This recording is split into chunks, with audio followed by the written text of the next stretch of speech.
Why'd you have to make this so damn personal? I can see the demon in your eyes. You should know I never tried to hurt you. Can't believe the tears I made you cry.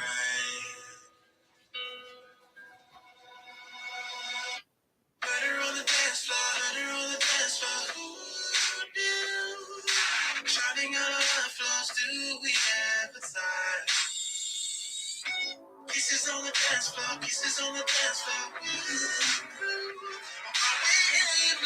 Just so old and alive.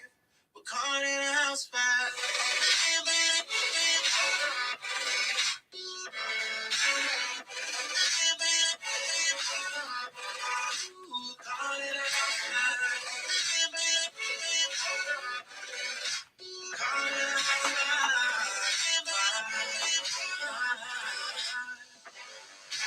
Broken glass and dishes on the table. Dancing as some memories fade to black. If this shit And good afternoon, everyone. And I do mean everyone. If you're here and you're listening, well, first of all, happy Easter. If that's your thing. If it's not, don't worry. It's definitely not the most blasphemous thing or way that we've engaged in an Easter Sunday. I think the record of that is still literally held by the club I did an inverted spinning crucifix on Easter Sunday. And you know what? It was fucking awesome. But fear not. There's no need for a satanic panic on this one. We won't be releasing any form of limited edition trainer or merch to go along with it. You know what? It was one of those things. If you weren't there to enjoy it, then you know what? You weren't meant to be there. Simple as that. Because you know what? Taking a day out, being kinky on a major religious holiday, well, you know what? It was just another Sunday to the rest of us. But there we go. What's all this about? Here's the mission statement.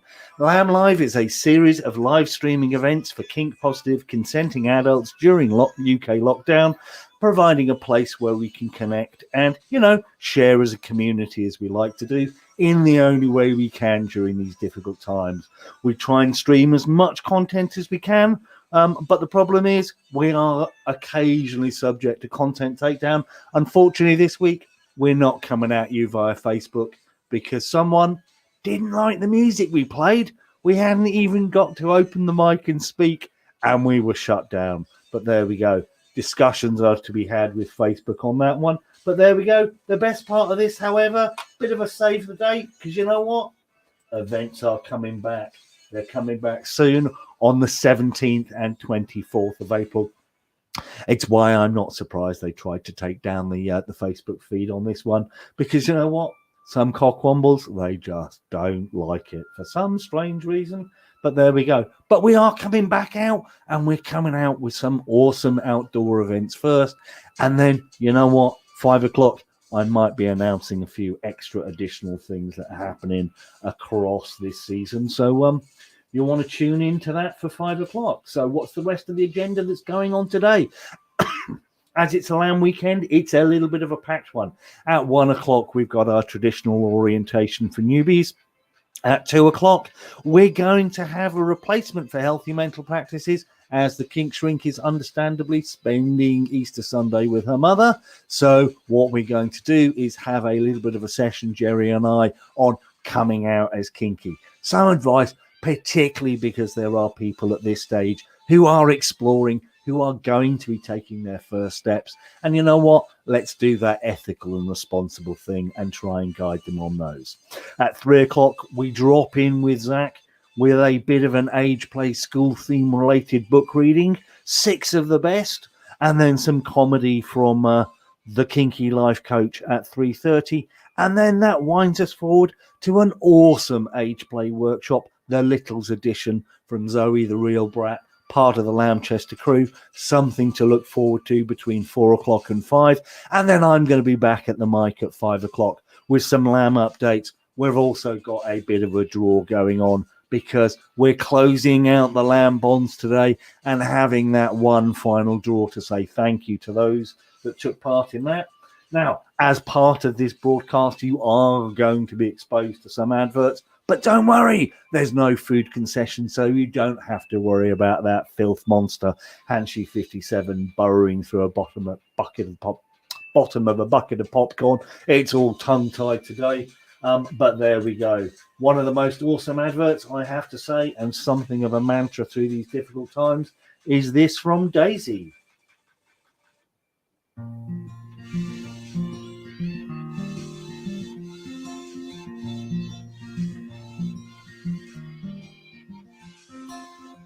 Another turning point, a fork stuck in the road. Time grabs you by the wrist, directs you where to go. So make the best of this test and don't ask why. It's not a question, but a lesson learned in time. Something unpredictable in the end is right. I hope you had the time of your life.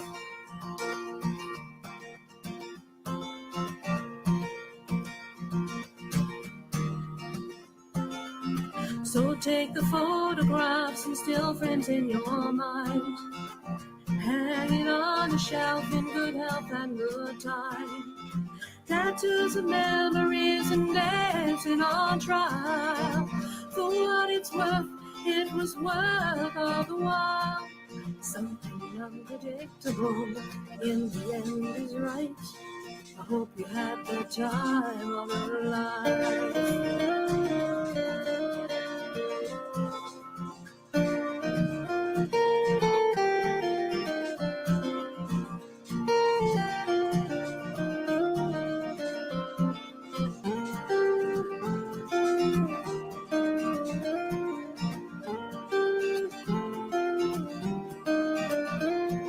Something unpredictable in the end is right. I hope you had the time of your life.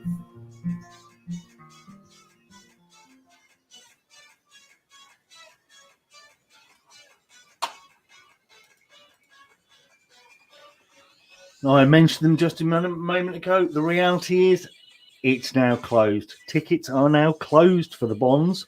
It's as simple as that. And I just want to say a huge thank you to the 200 plus people that got involved in that.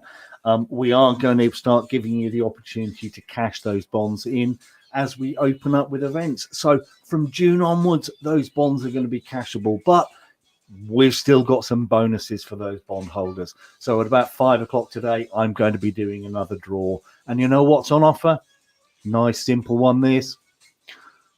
Pair of tickets to either the 17th or the 24th and £50 worth of spending money on the day. Spend it at the bar, spend it on food, spend it on the stalls, whatever you want. It's entirely up to you. But we want to welcome you back out and give you that shopping experience. The person who won a couple of weeks ago, apparently first thing they ever won in their life.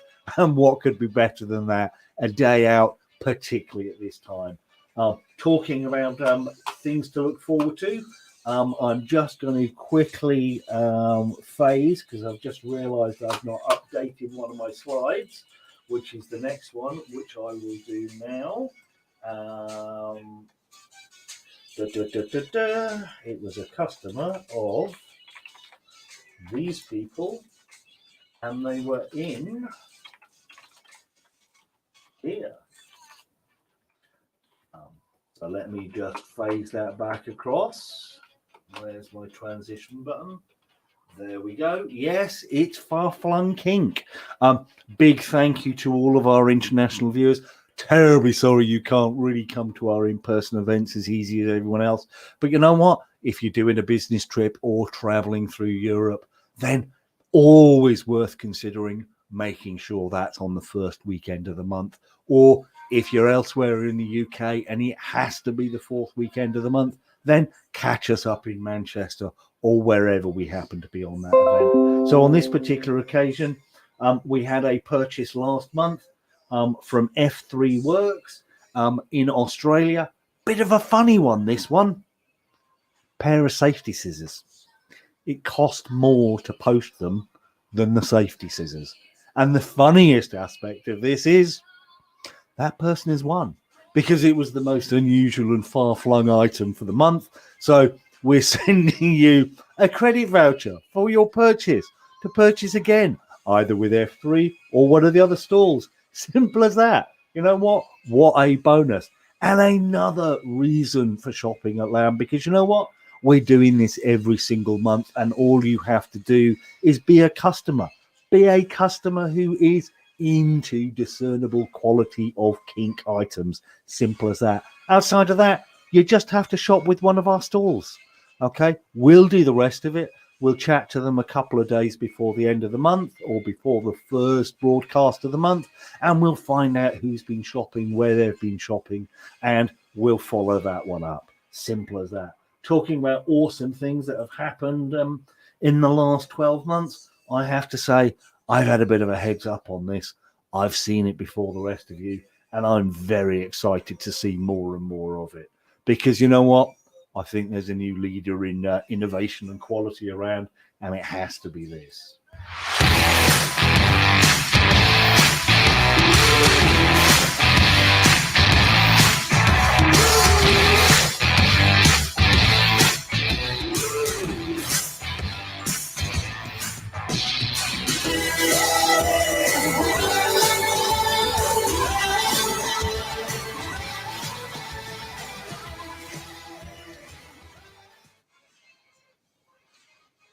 And I have to say, those flogger handles in resin and wood combination are things of beauty. And the best part is they're kind of a little bit unique and original because no two ever going to be the same. Simple as that. But you know what? If you're a fan of matched pairs, get them made at the same time. Because you know what? Our class people will do their best to make sure that they are as balanced as they can be. Simple as that. Because at the end of the day, quality, it always leaves its mark.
Are you a superhero?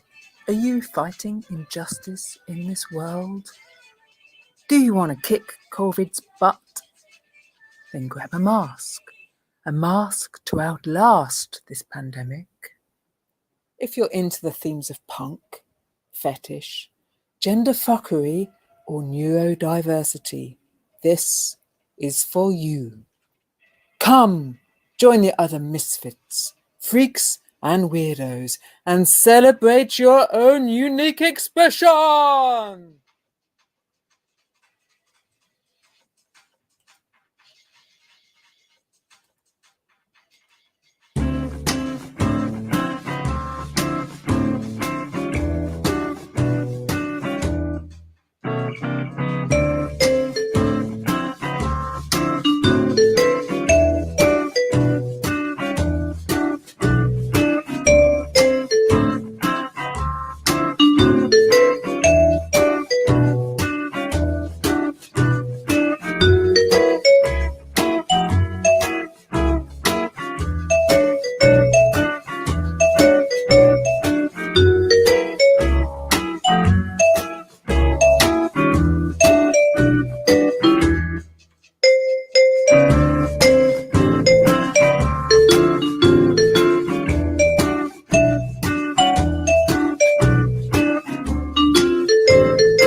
Party time.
G-A-S-D. Get up. We want you to get on your feet. Stand up, stand up. Come on, get loose with the heat. Right now, now. Think your body till you black out. So get the fuck up.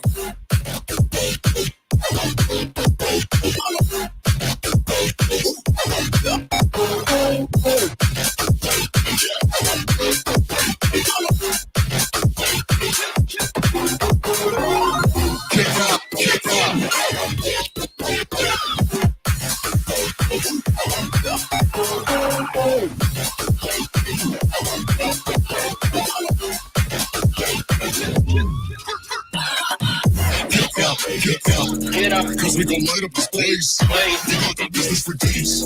Cookie GA from the outer space. So Carl and Doc, you're out of luck. We don't give up. Yeah, we're going up. Next floor is us. You're riding with us.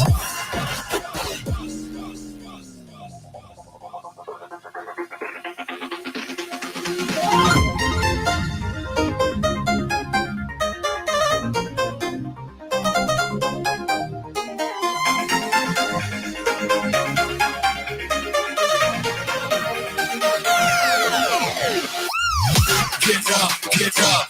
We want you to get on your feet. Stand up, stand up. Come on, get loose with the heat. Right now. We go party till we black out. So get the fuck up.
Get up.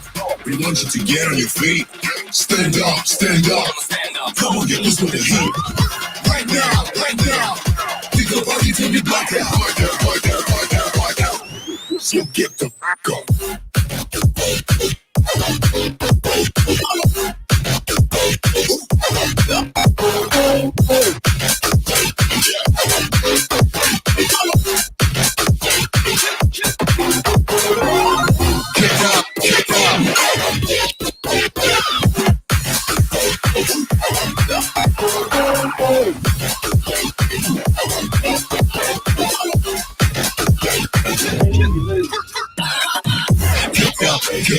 Get up, cause we gon' light up this place. We got the business for days.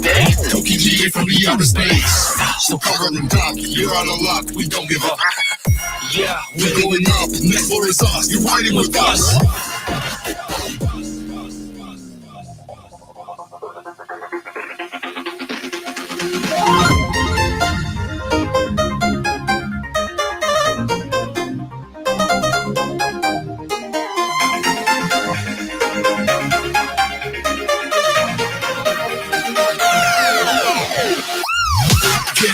Get up. We want you to get on your feet. Stand. And here we are at 1 o'clock, getting ready for the orientation for any newbies that are out there. So before we dive too far into this, just a quick one.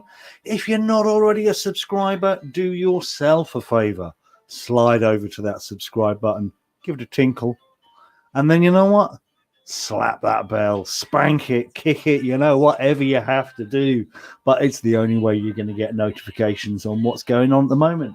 And if you're enjoying it, please hit the love, the thumbs up, the like, whatever the appropriate button is on your channel. And do us a favor, if you think someone would benefit from the content, then just share it. That's what it's there for.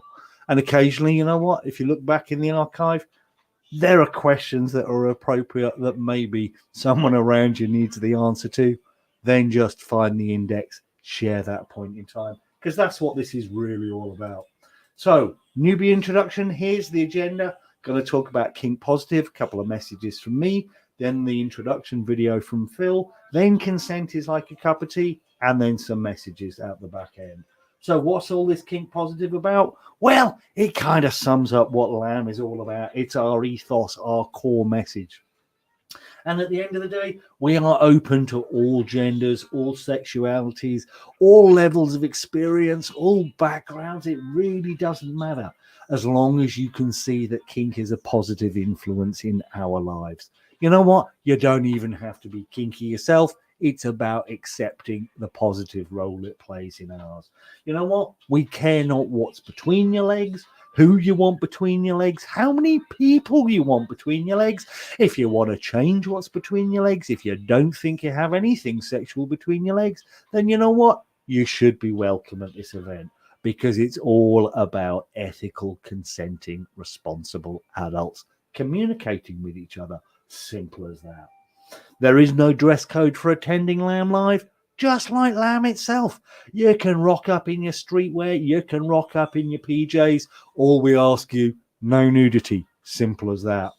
And at the end of the day, if you want to express yourself in leather or rubber or PVC or anything a little bit more unusual, you know what? Might not even be that unusual for you, then you should be free to do so. We're certainly not going to limit your expression. And at the end of the day, as you'll see throughout the broadcast, doing so might also win you a mug and a little bit more.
So, some messages from me. First of all, and most importantly of all, stay safe.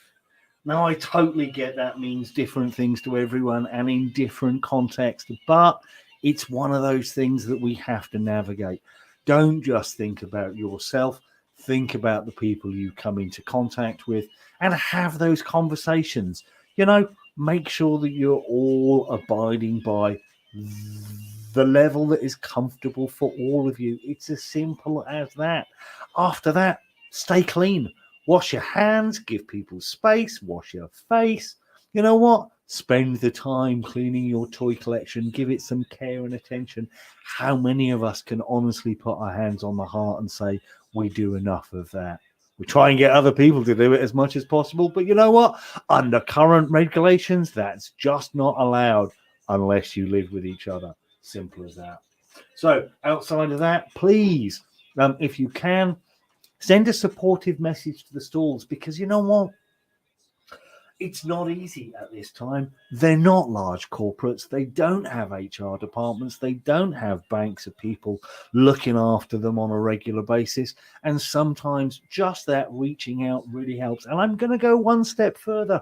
Reach out in general. Be one of those positive people who kind of checks up on people, because it's a cool and good thing to do.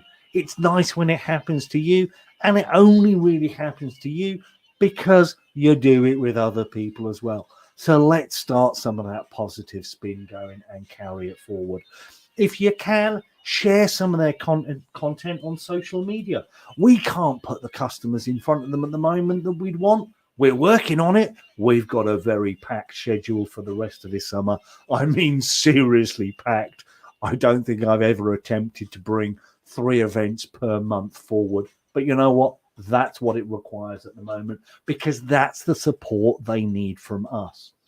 If you've got someone who's having a lockdown during birthday, consider them as a suitable place to buy presents from. Let's face it, who doesn't want these kind of presents? And at the end of the day, can be the perfect gift to give, because you might end up on the receiving end of it as well. Simple as that. And you know what? It's not like playing on Wish. You know, with our stalls, you're going to get quality. If you don't get quality, come and have a word with us. We'll have a word with them. It's as simple as that, because it's very important that our customers get the quality that they would expect and the quality that they deserve. If you are shopping with the stall holders, then in their comment section, leave the comment, "I'm not being a mug," and they'll enter you into a free draw for a limited edition LAMchester mug. You know what? These were almost the first and last ever set of LAMchester mugs. Very limited edition. So they're well worth getting your sticky mitts on. If you are watching and you want to take a selfie, take it, post it, hashtag it LAMLive, tag us in the image, and we draw all the ones we find on a Monday. Again, handing out a free mug for that. If you're looking for people to chat and connect with during these difficult times, we've also got a Telegram group chat that's running. But you know what? If you're going to come and join, read the rules, be a decent human being, ask in public before you start badgering people in private. It's very simple. We can block you, we can remove you, we will do so. Okay, at the end of the day, we want decent people to come together and have those conversations, be it swapping stickers or whatever. Talking about decent people coming together, I am so looking forward to this on so many different levels. The LAM retreat, we had to move it back from March for obvious reasons. We've moved it forward to November. We've secured the whole hotel. And the crazy thing is, it's a sellout. All the rooms in the hotel totally gone, totally booked out. Those people guaranteed an awesome weekend, because it's an educational conference. It's as simple as that. So if we have to link up and have people tested on site and various bits and pieces, we will push and do that to make it happen. But we'll only be allowed to have those people on site. Hopefully things go forward, things continue to move in the right direction for the UK, and we can have as normal event as possible. But depending on what those regulations are, depends on if we can allow people off-site, what kind of combinations, what numbers, all of the rest.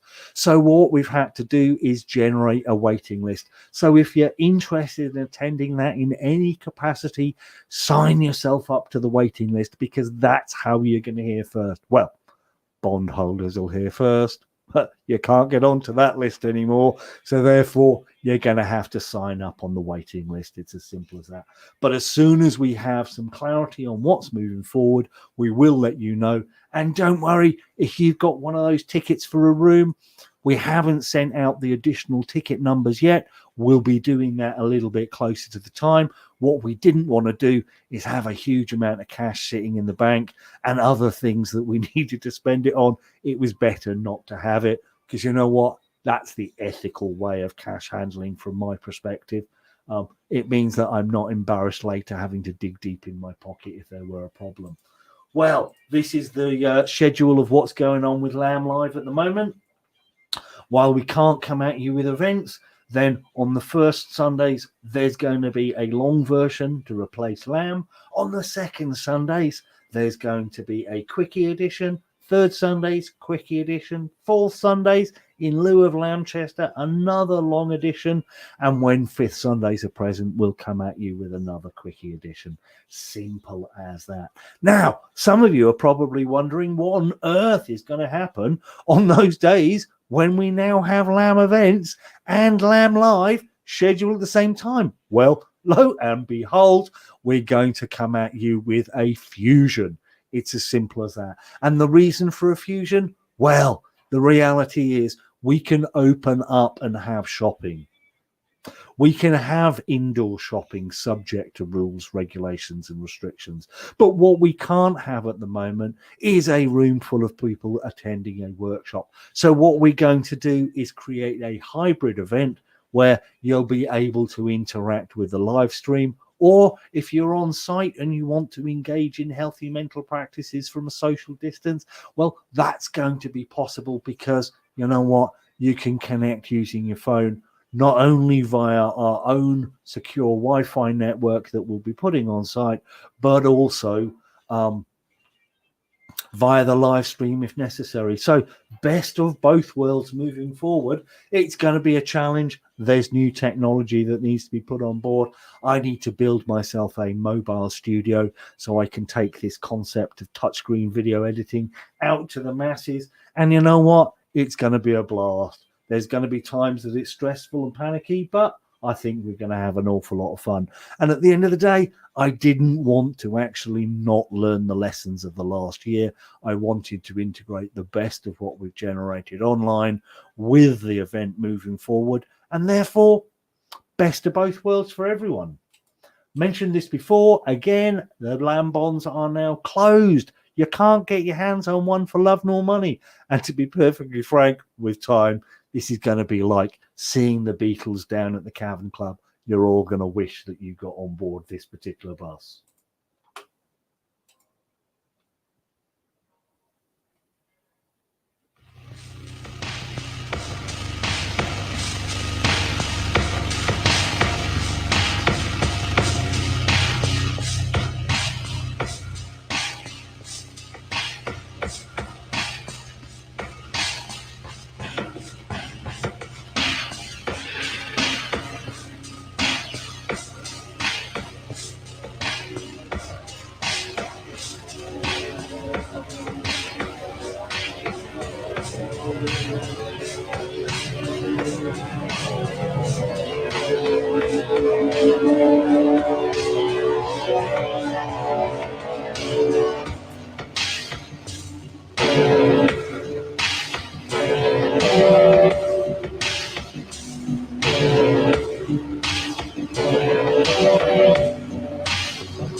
Party time.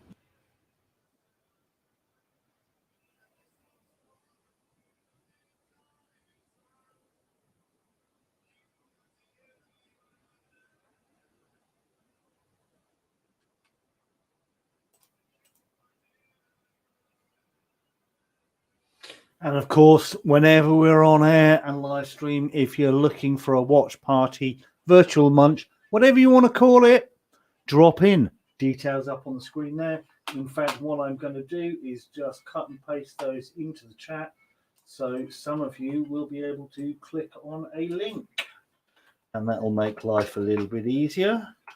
Let me just go to the multi-destinations.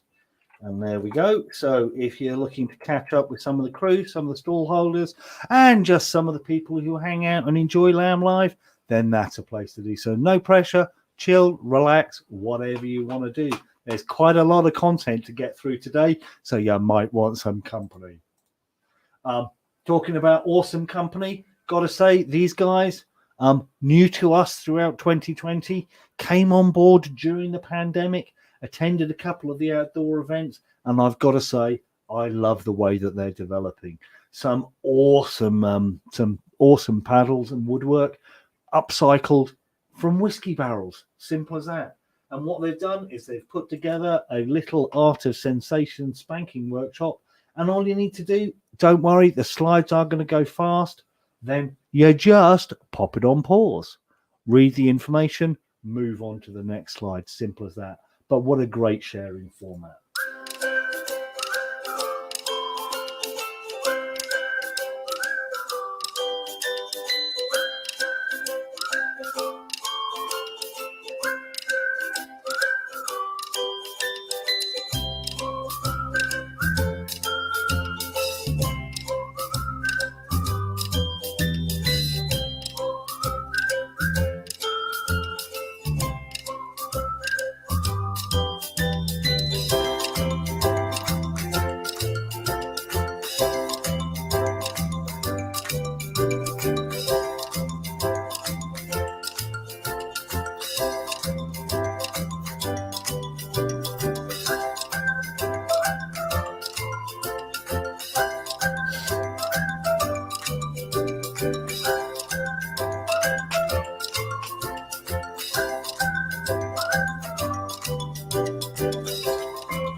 And if you're looking for a place, to chat and connect to people via your phone or smartphone, I'm going to cut and paste the details of the Telegram group chat into the feeds for everyone. There we go. And there's the details. Just do us a favor. Be one of those decent human beings. Ask people. Don't just trawl it, pestering, looking for one-on-one connections, because it's not the time for that kind of behavior. And all we're going to do is boot you from the room, boot you from whatever we can, and say thank you, no thank you, because you can't follow a simple rule. We don't want you to follow the complex ones. Simple as that. Today,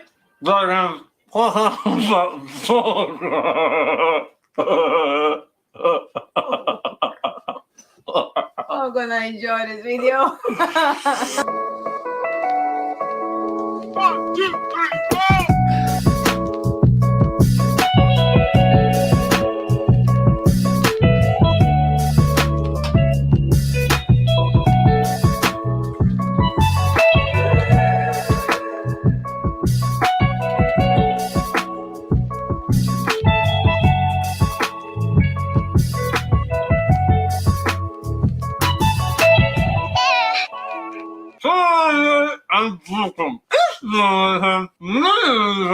And I'm Monica. I'm talking about bulldogs. If this is your first time watching, welcome to Godemishi. Here we create, scoop, mold, and make all of our sex toys we want to use. Toys we want to use as a couple, toys we made for the purpose of pleasure. That was in my line. If you like sex toys, and all kinky things, subscribe to our channel and drop us a like on the video.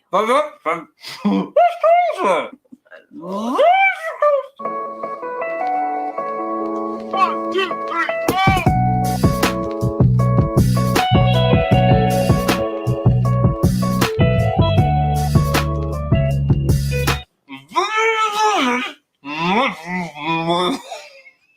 So you need to speak better because I don't understand you at all. That's right. Muffled moans can add to the sexual pleasure while also making things quieter. As Adam said, the Bogan is all great for any BDSM play.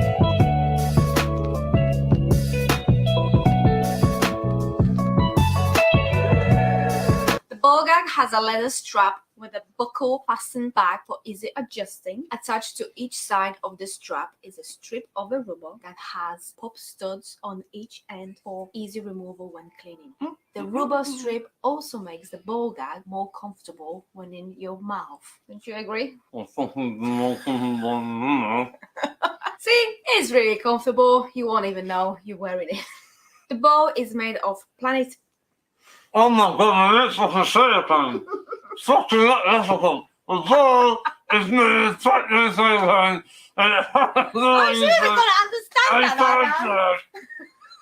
and flexible.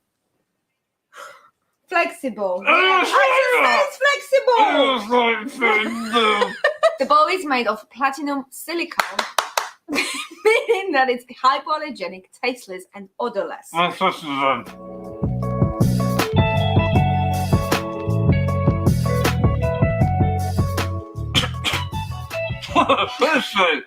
If your partner is gagged, mouthful bowl.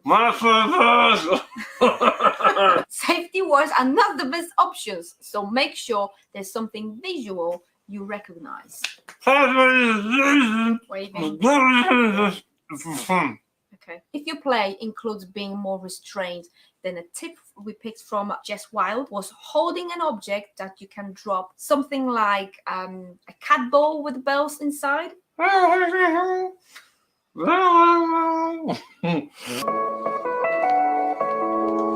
two, three,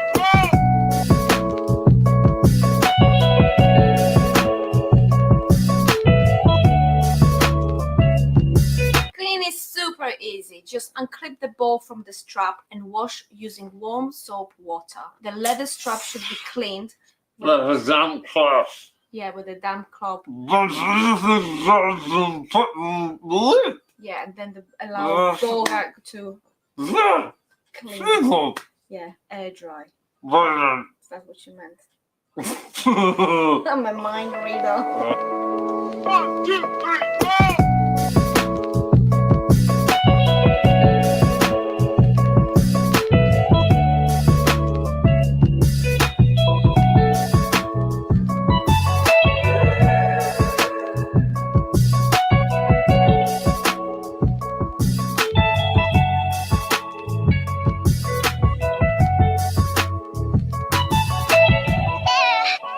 Your very own ball gag from Godemishi today. Simply click the link in the description below. If you like this video, hit that like button. Subscribe. And as always, please leave your comment in the comment section below. We'll see you in the next video. It's great working with you, Adam. One, two, three,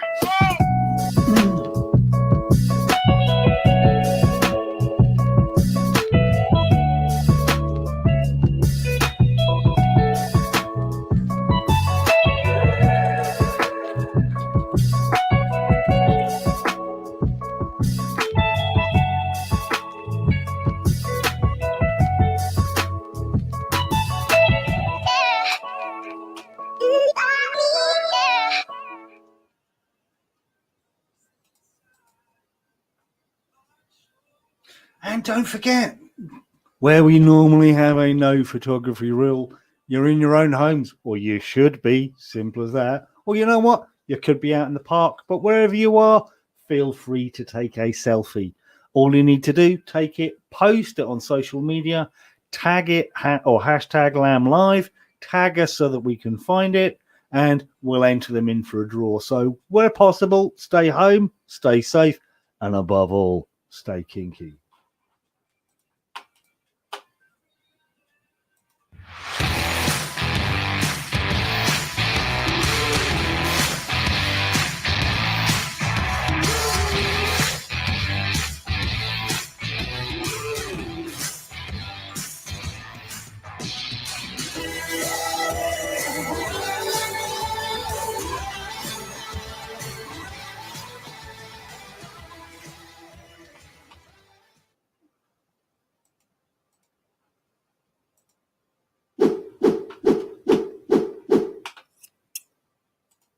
Hello, Jed Phoenix here.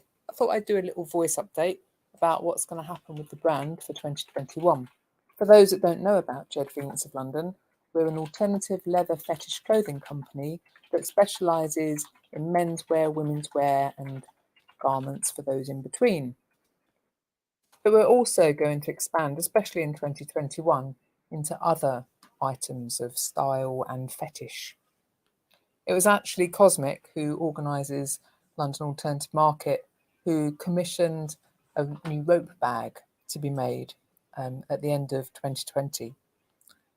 And this reinvigorated my desire to make Jed Phoenix of London more of a lifestyle brand rather than just a clothing brand. And as many of you know, there are plenty of people out there, mainly LAM stallholders, who make and sell the most amazing equipment, tools, floggers. When you think about going to a club, how do you transport those goodies to the club? You want to transport them in something that's safe for the toys, safe for you, and looks stylish, right? So this is something that I'm definitely looking forward to for 2021, is making more stylish tool bags and rope bags and things like that. I will, of course, still carry on making corsets. I'm so passionate about corsetry and making corsets that are for men and for women and for those in between, and that are different from the normal busk corsetry that you get. And then no doubt my mind will come up with some devious new clothing items as well to complement the corsets and also to go with the equipment bags that I intend to start designing and making. With little access to clubs and going out, it's been quite difficult to be really creative for the past few months. So if you've got any feedback, input, ideas about what you want to see from Jed Phoenix of London over the next 12 months or so, then please just get in touch. And I hope you're all safe and well and coping with this crazy, crazy world as well as possible. And I look forward to seeing you all in 2021 at some point when it's safe to do so.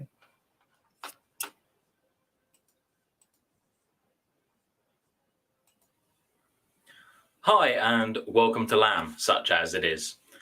What LAM likes to do is provide you with a space, place and a time to express yourself and how you want to be within consensual bounds.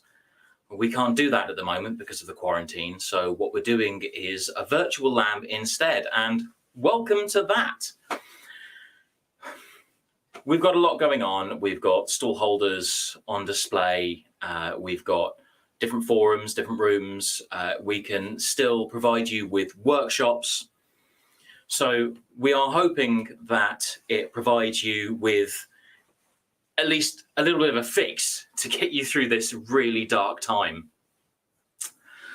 So if you go onto the forums, you go onto wherever you got this video from, you'll find links to Zoom for the workshops. You'll find links to stall holders. You'll find everything that we can possibly get together at the short notice that we've had to organize something like this. If you have any suggestions, if you have any comments to make on the format that might improve it, then yeah, please do let us know. LAM is very heavy on consent. We like to make sure that everyone feels like they are comfortable and like they're not going to be pressured by someone. Consent is like a cup of tea. You can offer someone a cup of tea, but they're not obliged to say yes. They can say, you know what, I don't like tea. Tea's rubbish. I want coffee. And that's fine. That's their decision. You know, they're not under any kind of social obligation to accept your tea. In the same way, you know, if someone says, oh yeah, I do want a cup of tea, there's no reason for you to say, well, you must finish that cup of tea. They're allowed to say, actually, I'm halfway through and, oh, I don't know, it's not agreeing with me, it's not sitting with me, I didn't want it as much as I did originally. And that's fine for them too. That's totally acceptable. You can't accept a cup of tea if you're unconscious. And as one of my crewmates would rightly point out at this point, please don't be unconscious at one of our events. That's not okay.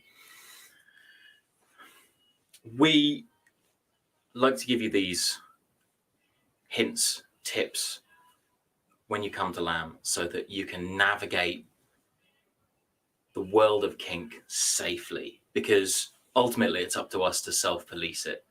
If you come up against a problem, if you let us know, we can do something about it. If we don't know, we can't do anything about it. But we will be there to have your back. There have been times where people have violated the rules of LAM and literally been thrown out of the venue. That's hilarious, by the way. Really recommend just being a voyeur for that experience if you ever get the opportunity.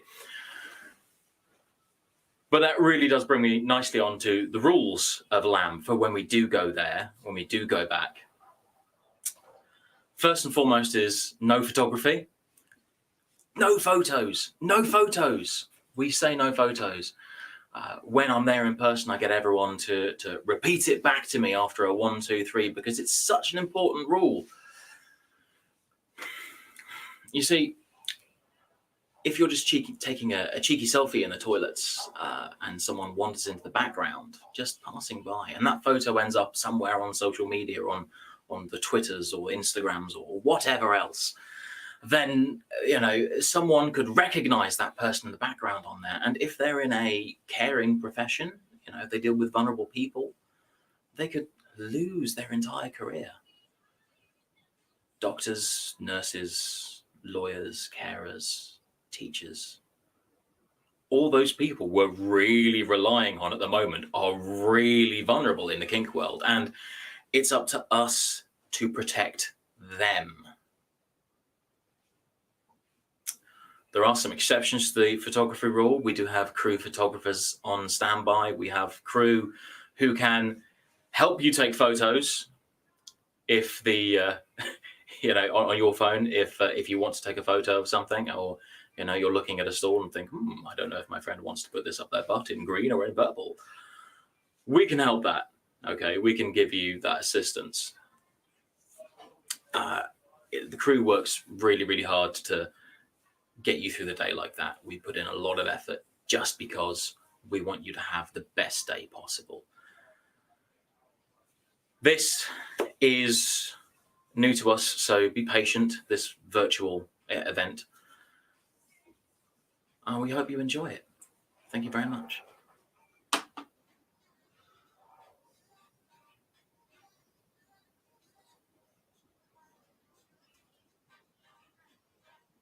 If you're still struggling with consent, just imagine instead of initiating sex, you're making them a cup of tea. You say, hey, would you like a cup of tea? And they go, oh my God, fuck yes, I would fucking love a cup of tea. Thank you. Then you know they want a cup of tea. If you say, hey, would you like a cup of tea? And they're like, you know, I'm not really sure. Then you could make them a cup of tea or not, but be aware they might not drink it. And if they don't drink it, then, and this is the important part, don't make them drink it. Just because you made it doesn't mean you are entitled to watch them drink it. And if they say no, thank you, then don't make them tea at all. Just don't make them tea. Don't make them drink tea. Don't get annoyed at them for not wanting tea. They just don't want tea, okay? They might say, yes, please. That's kind of you. And then when the tea arrives, they actually don't want the tea at all. Sure, that's kind of annoying as you've gone to all the effort of making the tea, but they remain under no obligation to drink the tea. They did want tea, now they don't. Some people change their mind in the time that it takes to boil the kettle, brew the tea, and add the milk. And it's okay for people to change their mind. And you are still not entitled to watch them drink it. And if they're unconscious, don't make them tea. Unconscious people don't want tea. And they can't answer the question, do you want tea? Because they're unconscious. Okay, maybe they were conscious when you asked them if they wanted tea. And they said yes. But in the time it took you to boil the kettle, brew the tea, and add the milk, they are now unconscious. You should just put the tea down. Make sure the unconscious person is safe. And this is the important part again. Don't make them drink the tea. They said yes then, sure, but unconscious people don't want tea. If someone said yes to tea, started drinking it, and then passed out before they'd finished it, don't keep on pouring it down their throat. Take the tea away. Make sure they're safe, because unconscious people don't want tea. Trust me on this. If someone said yes to tea around your house last Saturday, that doesn't mean they want you to make them tea all the time. They don't want you to come around to their place unexpectedly and make them tea and force them to drink it going, but you wanted tea last week. Or to wake up to find you pouring tea down their throat going, but you wanted tea last night. But if you can understand how completely ludicrous it is to force people to have tea when they don't want tea, and you're able to understand when people don't want tea, then how hard is it to understand it when it comes to sex? Whether it's tea or sex, consent is everything. And on that note, I'm going to go make myself a cup of tea.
Another turning point, a fork stuck in the road. Time grabs you by the wrist, directs you where to go. So make the best of this test and don't ask why. It's not a question, but a lesson learned in time. Something unpredictable in the end is right. I hope you had the time of your life.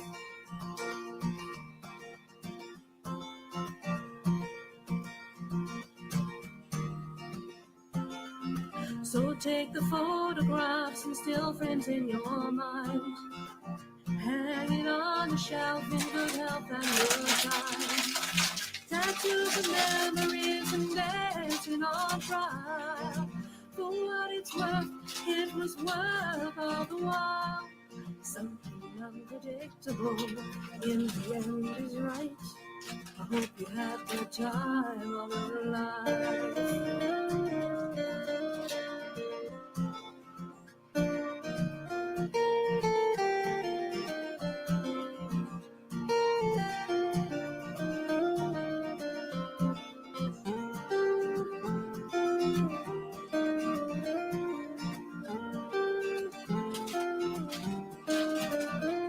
It's something unpredictable in the end is right. I hope you had the time of your life.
Ashes of the loud,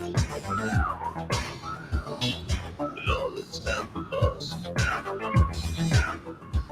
Cheap plastic protein thrills. I never count the cost. Read your words and incantations. Spoken lacerations.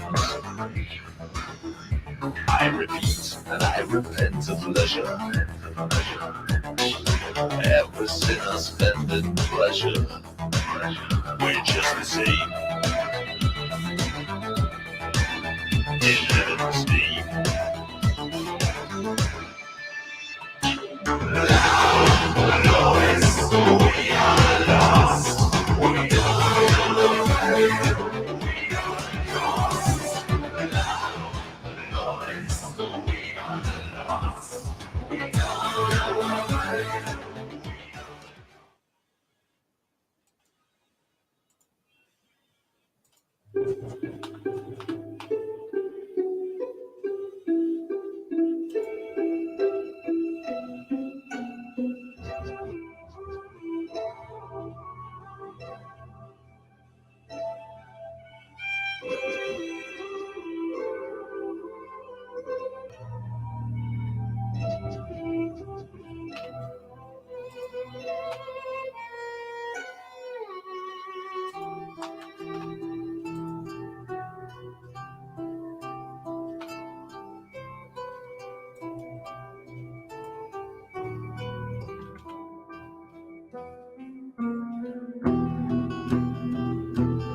Hello, this is Daisy from Daisy's Floggers. I've been trading for around 6 years now. I sell mostly floggers and whips and plus-size ladies' clothing. The whips that I trade are all made by Alpha Whips. He's based in Germany. He's my best friend, and he makes absolutely superb whips. I love what he makes. He's so creative. His colours are fantastic. The whips that he makes are really, really top-notch. My floggers are all made by hand. I select finest quality leathers. I hand turn the wood myself, and I also use really lovely shiny metal handles. I love my job. It gives me freedom of expression. It gives me freedom of time. I like being creative. I like trying to do something that nobody else is doing. I love going to the markets. I love meeting people. I don't think there is a better job for me anywhere. It's just fantastic.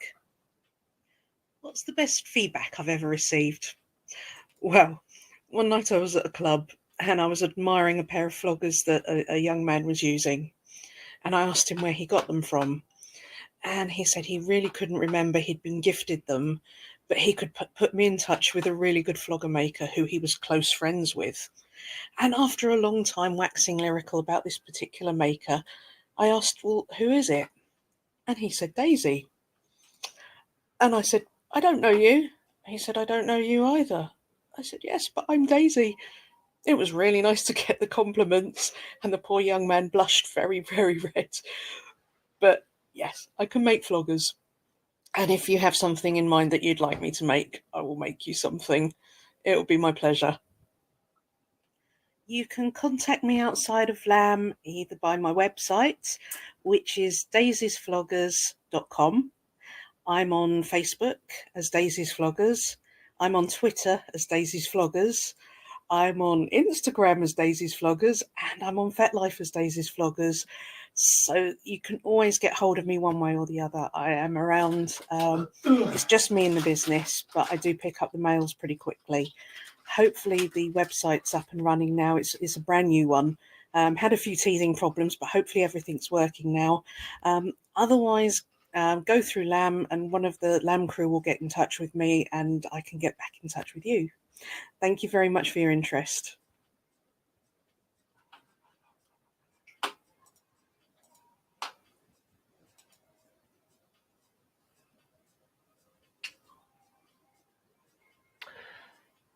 Hello again from Affordable Leather Products.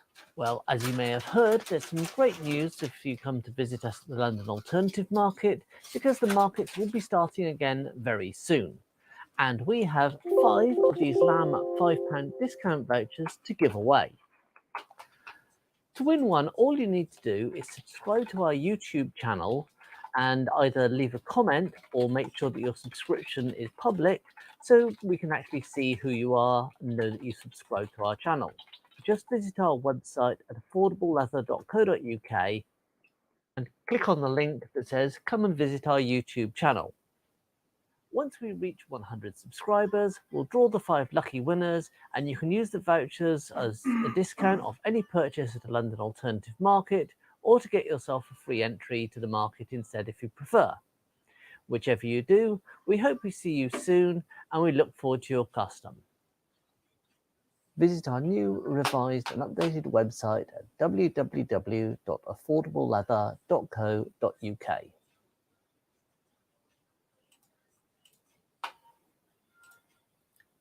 Are you a superhero? Are you fighting injustice in this world? Do you want to kick COVID's butt? Then grab a mask to outlast this pandemic. If you're into the themes of punk, fetish, gender fuckery, or neurodiversity, this is for you. Come, join the other misfits, freaks, and weirdos, and celebrate your own unique expression!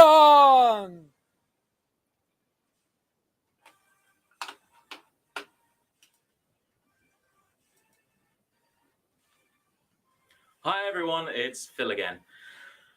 Just want to talk to you a little bit about our traders at LAM. Traders in the King community are a pillar that upholds the entire community. They produce and supply all of our equipment and toys. Without them, we'd be screwed. We wouldn't have anything to play with. And at this incredibly difficult time, we ask that if you can afford to, if you are in a position where you can purchase items, we are encouraging you to do so. Most of these traders are self-employed. They are not looking forward to the same benefits that most people get during this quarantine period. They are also looking at being, very, very curtailed in events they can get to, things like that. So we really want to support them, because without them, there's a hell of a lot less fun. So please have a look around, go to the trader stalls, links, go to their shops, their Etsy places. Don't be afraid to ask them questions. These people are some of the most experienced people in the kink world that I have met in my 15 years of running around and acting like a complete prat. And I love them all. They are amazing people, and we want to be able to do our best for them. Also, just a small note to say, if you see something and think, oh, that looks nice, but yeah, no, I kind of want it in blue to go with my outfit. I want it in red to go with my outfit. I want it. Just ask. Most of these people make these things by hand themselves. And yes, that does mean they have a devilishly inventive imagination. So yeah, go ahead, ask them, do your thing, let them do their thing, let us do our thing. Let's stick together through this crisis. Thanks very much.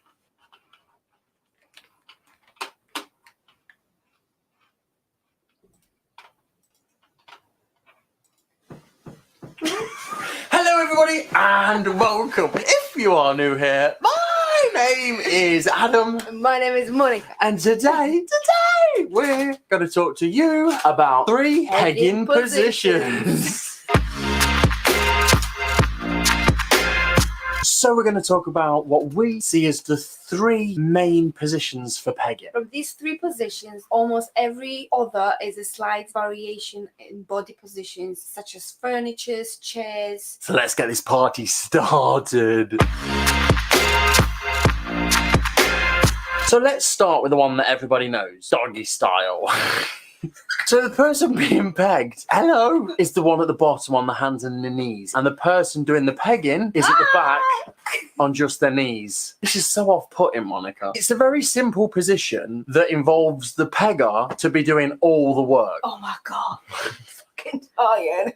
The position is great for more focused prostate stimulation. It's also great if you like the whole idea of being fucked in the arse. You could just close your eyes and fantasize about anything you want. This is a little bit violent for what we should be explaining to people, Monica. Top tip, if you're using a curved dildo like this ambit, make sure that it's turned round so the curve faces towards your prostate. Remember, your prostate in doggy style is towards your stomach, so having it curved down will give you better prostate stimulation. That's our top tip for pegging in a doggy position.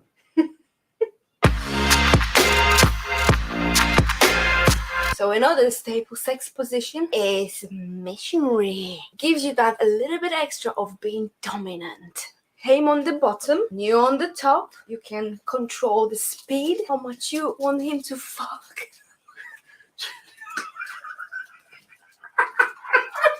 You might just hold the legs a little bit.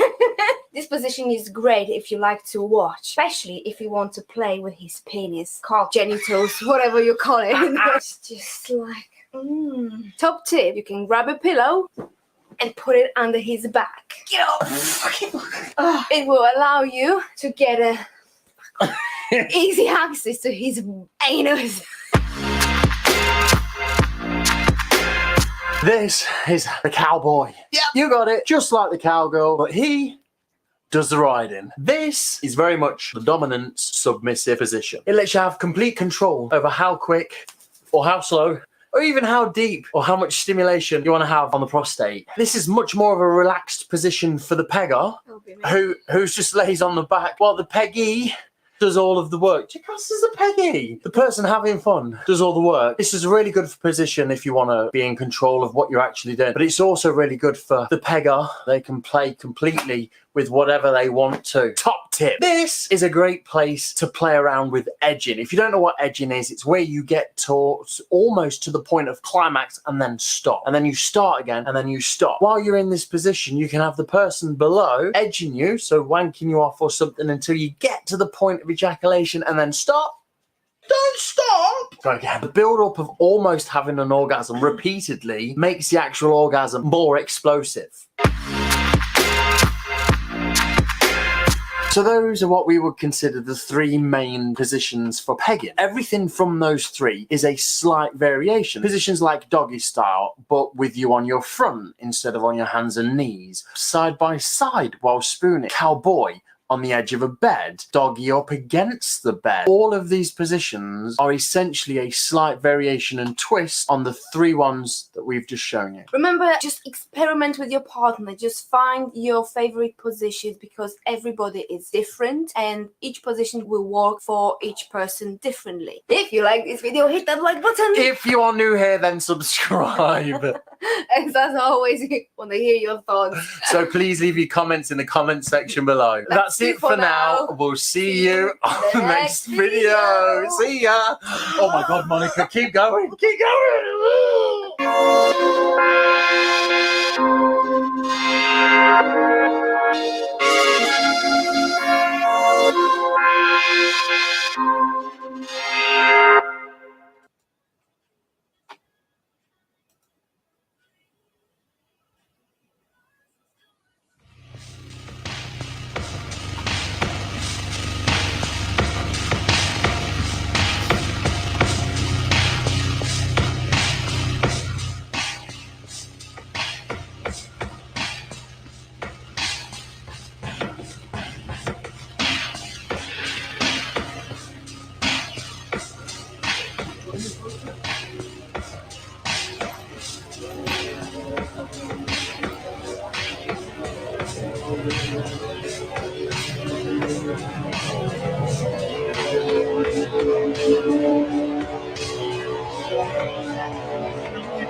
Garlic bread. Garlic and cheese sandwich. Probably.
Put your mic on.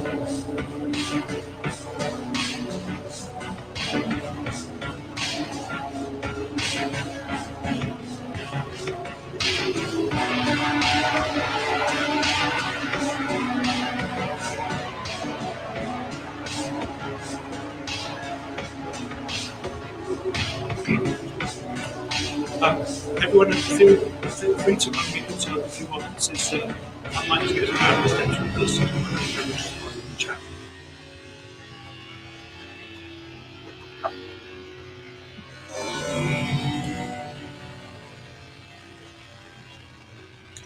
You're still muted, David. Party time.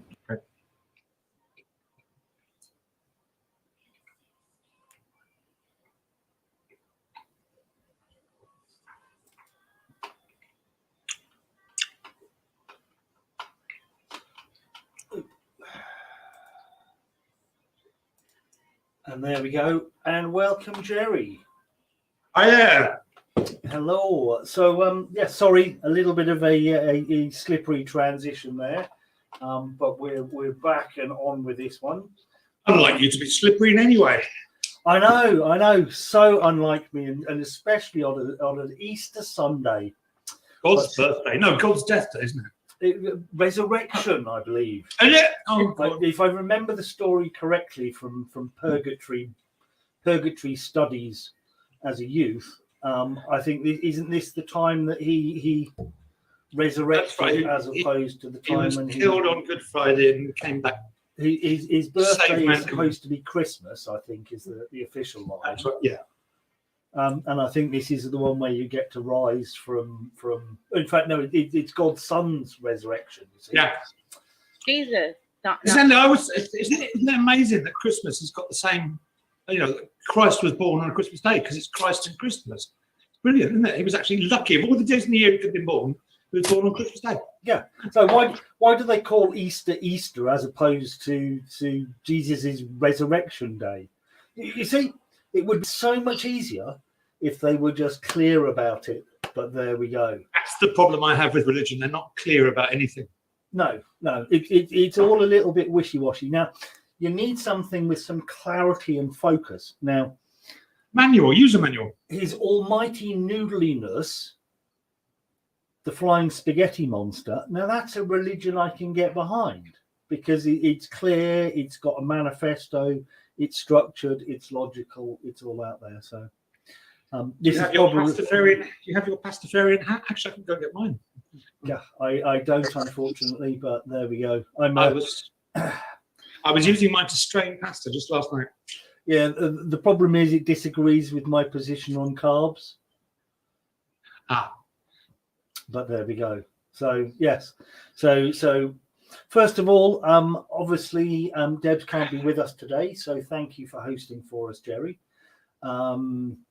Obviously, going out weekly, there will be dates when it isn't convenient to people, so it creates a problem. But at the same time, the interesting aspect to that is not all of us are religious. So all of us have families. Well, exactly. Families that we can get easily in contact with, anyway. Exactly, and particularly at this point in time where the normal, normally on this day I'd be at LAM because it's a LAM day standard. So I would move my family celebration to either the weekend before or the weekend after. As the weekend before would have been LAMchester, I know it would be next weekend. But that's kind of how we cope. My parents are more religious, they prefer that, but they also like the ritual of getting family together.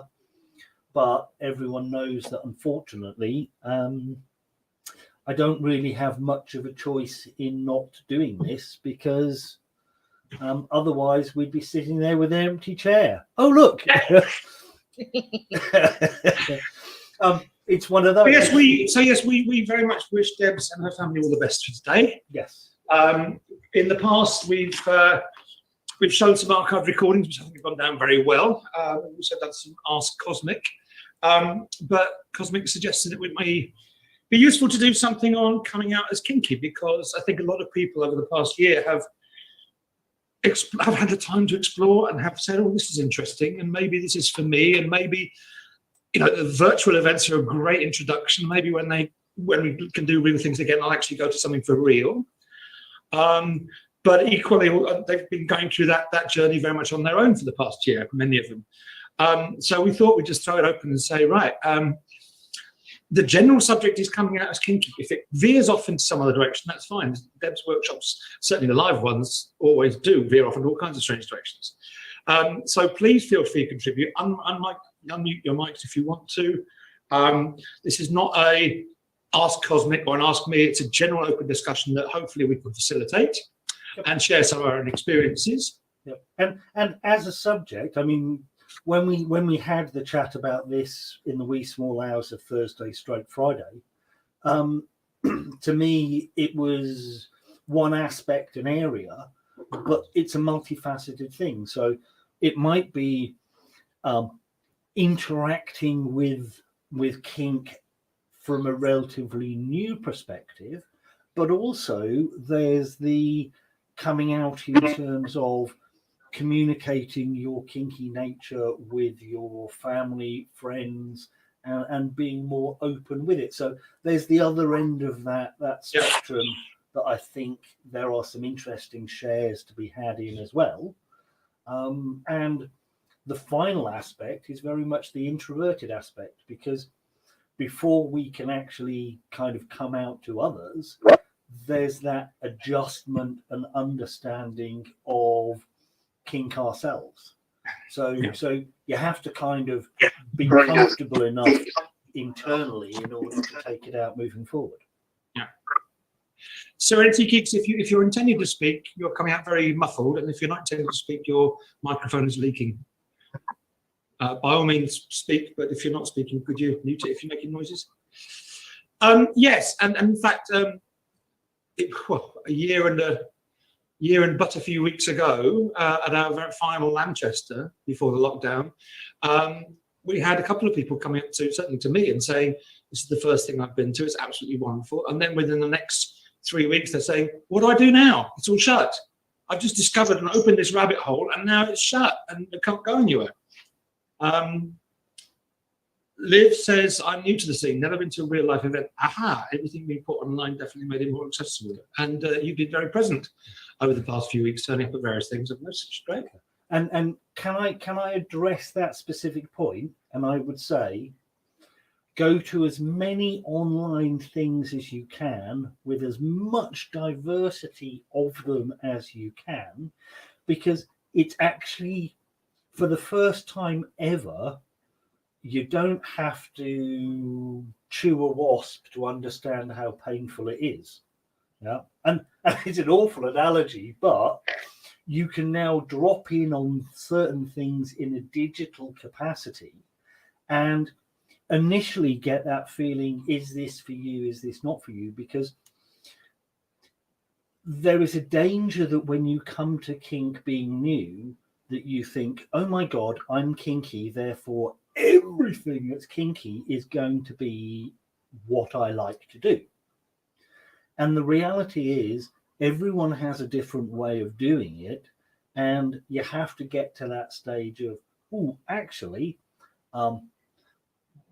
is this aligned with what I want to do? Is this, for want of a better word, tribe? Because the subgenres and sub-communities within kink are a lot more tribal. So are these the people that I want to hang out with? Is this the fun space? Or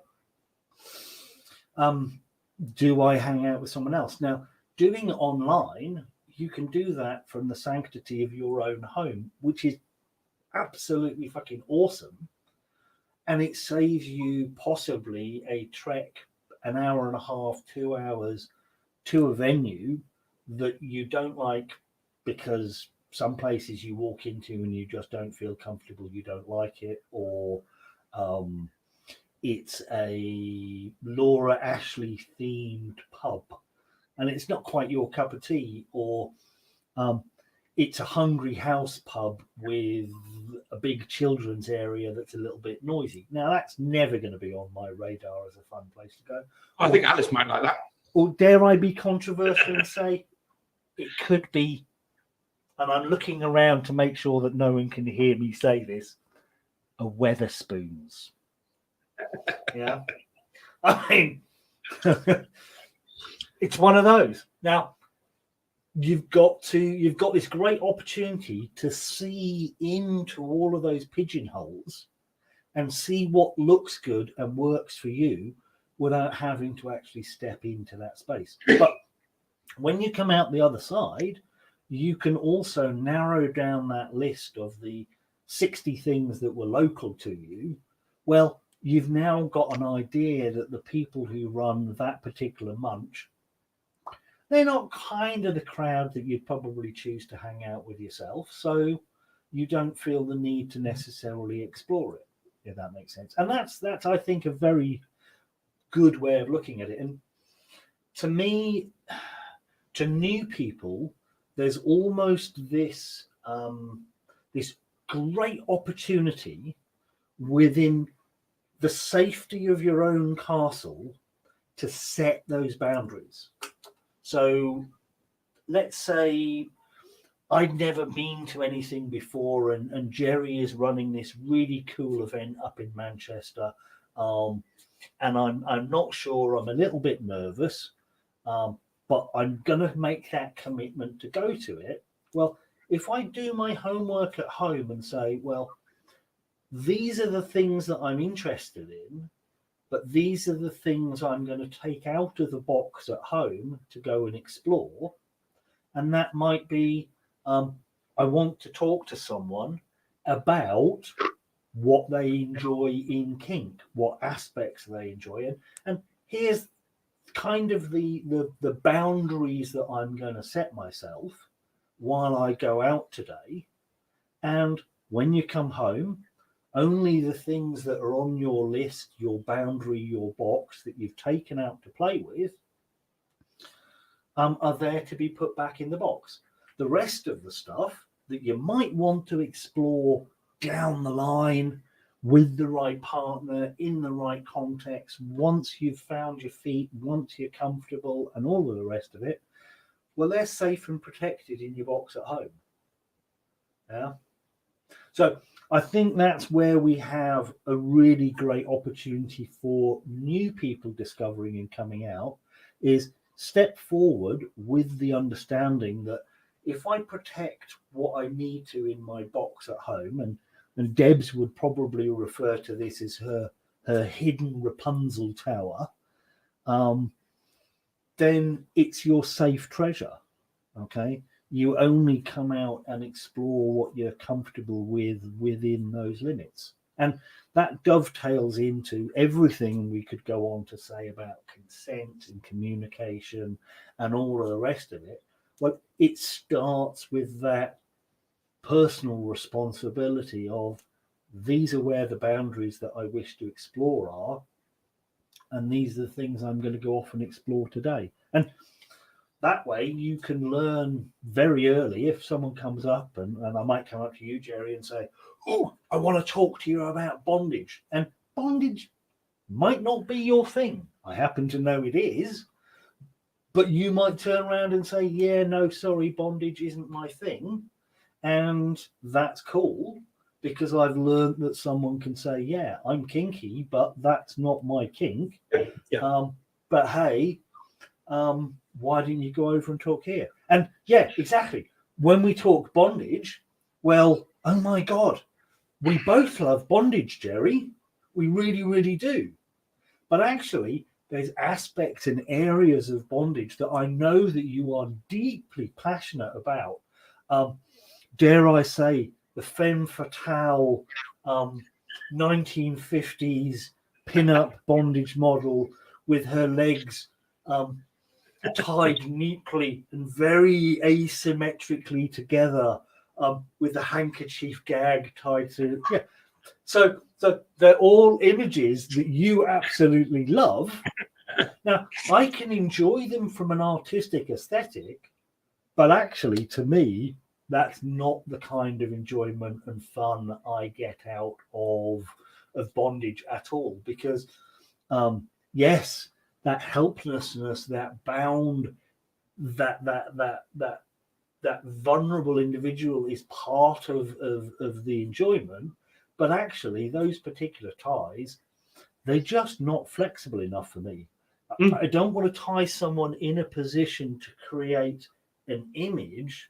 I want to tie a person into something that's completely different that I can work with, play with, interact with, do something on top of, and layer the whole thing moving forward. So your joy of bondage, which I can totally respect and admire, is not my cup of tea of bondage at the same time. And it's also coming out and learning that as an important message that, oh my God, some people do come out and expect, just because you're kinky, you're going to be into the same things, you're going to have the same core values, and that you're going to be looking for the same long-term things.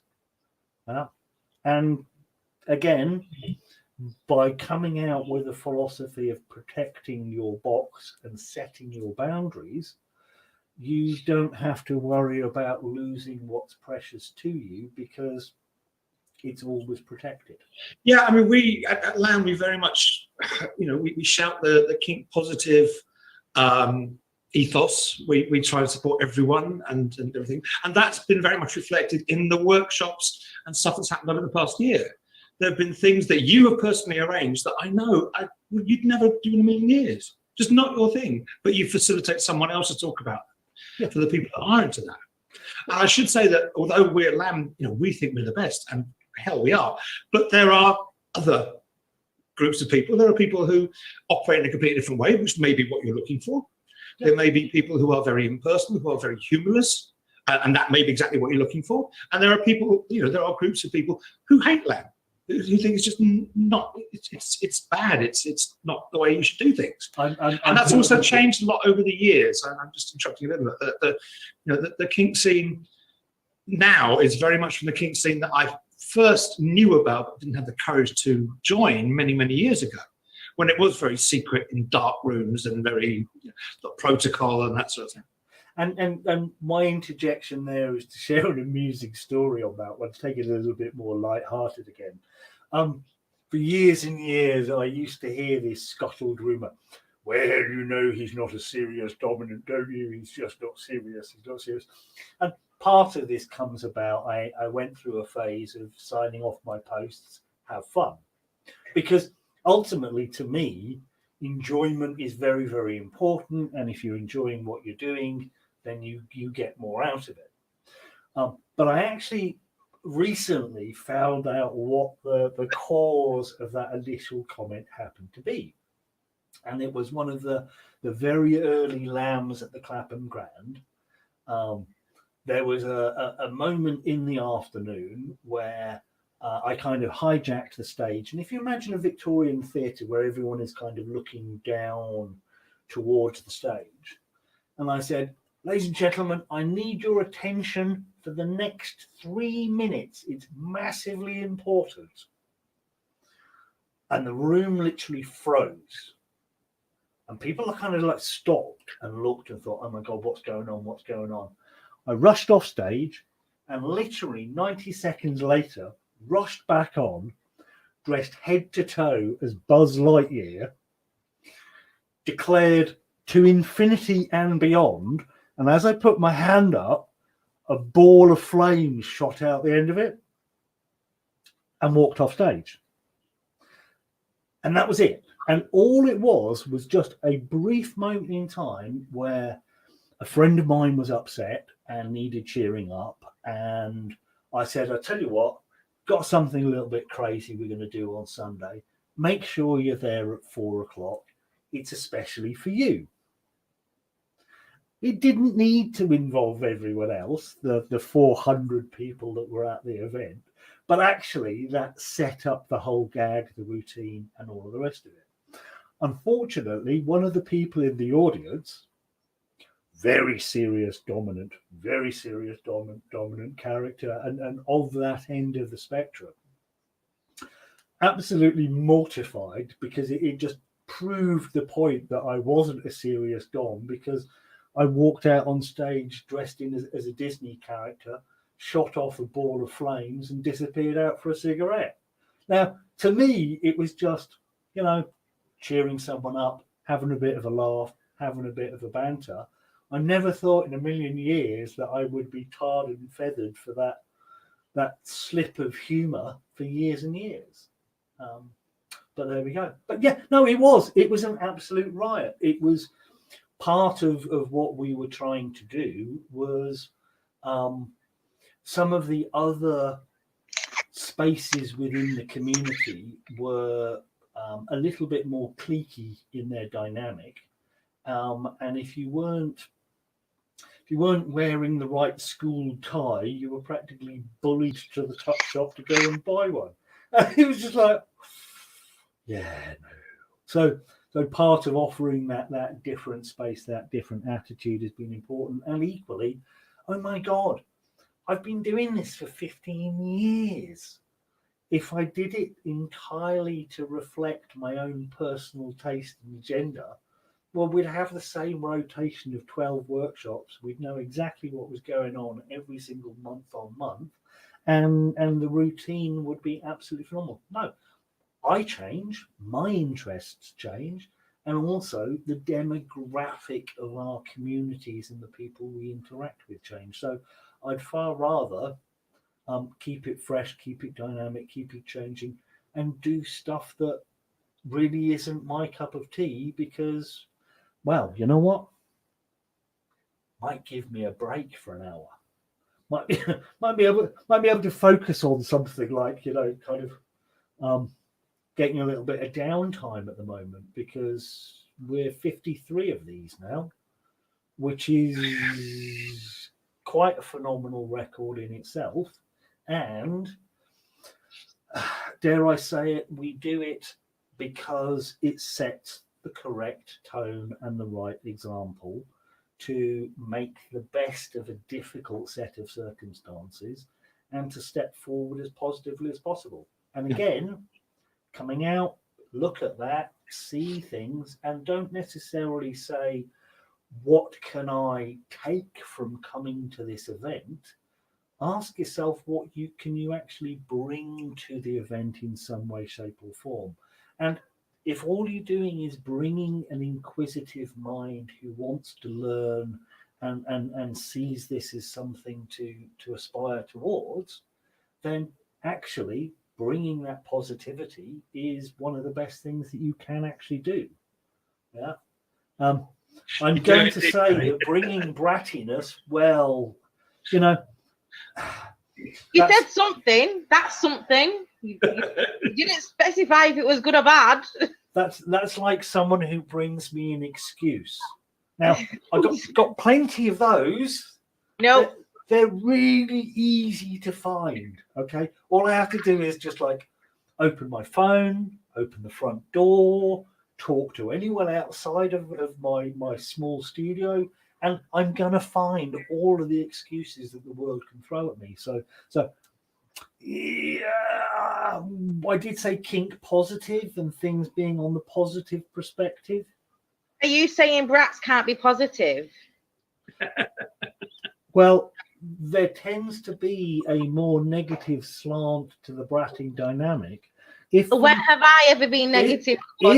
If for no other reason that ultimately it leads to less opportunities for illustrating positive rope experiences. Right, bribery. No, not at all. Not at all. It's right on my screen. Cause and effect. Okay, and maybe this is also a good example for newbies. If you protect what's in your box and don't bring it out and risk it, then you know it's going to be safe when you unpack it later at home, because it's not just in-person interactions that can be dangerous. Sometimes bratting can have a negative consequence in an online capacity as well. Do you not agree with me? I have never been negative. I was going to say, Zoe just can't put brattiness away. It's part of my personality, so absolutely. But you understand as well the consequence of bratting. is a I do. reduction. It's a good illustration of personal responsibility, and this is why I'm very grateful that we've had this opportunity to kind of unpack this particular aspect of it. Because again, if you are very, very conscious and protective of the things that you like, then the consequences, intended or not, don't have to be paid. Wow. I'd like to throw this open and see if anyone else would like to contribute anything. And before I do that, I'd just like to, for David and for Zoe and for anyone at all, at what point did you realise not just that you were kinky, but that kink was a thing? I mean, David, I know you've spoken about your childhood and your nasty things you used to do, but presumably at that age you didn't think this is kinky. This is just me, you know, being sloppy or whatever. I hate to say it, by about 7 or 8, I realised that what I was doing was not normal, and I didn't know the words for it. Yeah, I didn't know the nomenclature, for want of a better word, but I knew what I was doing was not what was not. Yeah, that's not really. Yeah, there's a video of me talking called The Art of Asking, somewhere in the LAM archive, and I go through this in detail. But I knew from a very young age that I liked seeing women tied up, and I played games with my friends. Age 8 or 9, I got something they didn't get from it. Mm-hmm. I didn't realise bondage was a thing until I was in my early 20s, and I stumbled across a bondage magazine in an adult bookshop. Yeah. Before that, I didn't realise that, you know, the odd letter in Penthouse and Forum, which probably before Zach's time, they mentioned it was a thing, but suddenly I came across this whole tie or whatever it was, this magazine dedicated just to that. I thought, God, it's a real thing. There are people doing this. It's actually not accepted, but it's a genuine thing that I can identify with. But until I was kind of mid-20s, it was around about the time when punk started happening. Everyone's suddenly talking about bondage trousers, bondage this, that. Bondage was very much in the media. And I would say, well, that's not bondage. That's a pair of trousers with the straps on it. But it wasn't until I discovered that magazine that I thought there's actually more to it. And there's more people like me. So what you're telling me, Jerry, the perversion of society has nothing to do with bloody trainers. It has nothing to do with horrific video games, and everything to do with what the media are talking about. So the more they talk about us filthy perverts and deviants, the more of them are going to creep out of the woodwork in kind of 20 or 30 years' time. So it's kind of a self-fulfilling prophecy, really. No, I mean, in my case, I jest slightly. I knew the power exchange, the psychological dynamics, the DS aspect of things was very much what I was enjoying and kind of getting my rocks off. So, like you with your tying up games in the woods, or tying someone to the railway track while the hooded claw was there caked. Exactly. So the joy you got out of that, I was getting out of the things I was doing that weren't quite on the right side of things, because back in the 70s we didn't quite understand the importance of tea. But there we go. I mean, it's one of those things, it's things that we do and we kind of move and change. And I think that's why it's a good time again for people to be exploring and coming out, because those darker times have moved on from. Yeah. I'm just going to read out a couple of messages, and by all means, to these people, if you feel like speaking, please turn your mic on and talk. So Liz says, 15 or 16, I think I found out about it, and 18 when I started. LMB says, became properly aware that 45 years, but was always doing kinky type things, sex since 16. I just didn't realize that what was normal for me was considered kinky. Now it's more than just kinky sex. Kink association membership has really helped me explore and enjoy more. Mm-hmm. Liv says, same. I think Evie Lupin made a video about DS that I watched. And L33 Hammer House of Horror has a lot to answer for. Yes, I used to go down to the Odeon in Holloway Road when they had all like horror films, and just sit there bored out of my mind through a lot of them until occasionally there was this damsel in distress or a woman tied to a stake or something. That's made it worthwhile. My House of Horror. Yeah, and I think it's also important to reflect. Oh, I've got to do it. I'll tear your soul apart. Sorry. Yes, it's a much more accessible world than it was before. I started going out to events and became more publicly out. In my case, that was a kind of event that changed a lot of things in my life. So I'd had a car crash in '98. I really wasn't recovering very well from it. Things got to a particular point, and my therapist, after several years of working with me, said, do you not think part of the problem is you're trying to get back to where you can't get to? And that's the frustration that's chewing you up here. Why don't you think about over the weekend what you want to do, and come and see me on Monday, and we'll have a chat about it. So somewhere between Friday afternoon at about 5 o'clock and Monday morning at 10 o'clock, I'd gone hell for leather through Camden Town, quite literally. Pair of new rock boots, pair of black leather jeans, black shirt, full length black duster. I walked into his surgery on his clinic on the Monday, very much looking like something out of the Matrix before it was even a film. So I'd had that much of a huge transition, because over the weekend I decided, you know what, I'm thoroughly kinky on the inside, but wearing a Louis Vuitton suit or a business three-piece or pinstripe, it doesn't reflect who I am in the slightest, and I need to actually kind of align that dysmorphia and be healthier as a result. So there is that aspect of coming out as well, and expressing yourself more through clothing. And sometimes it's easy because you fit into a trend, you fit into a subculture such as music, etc.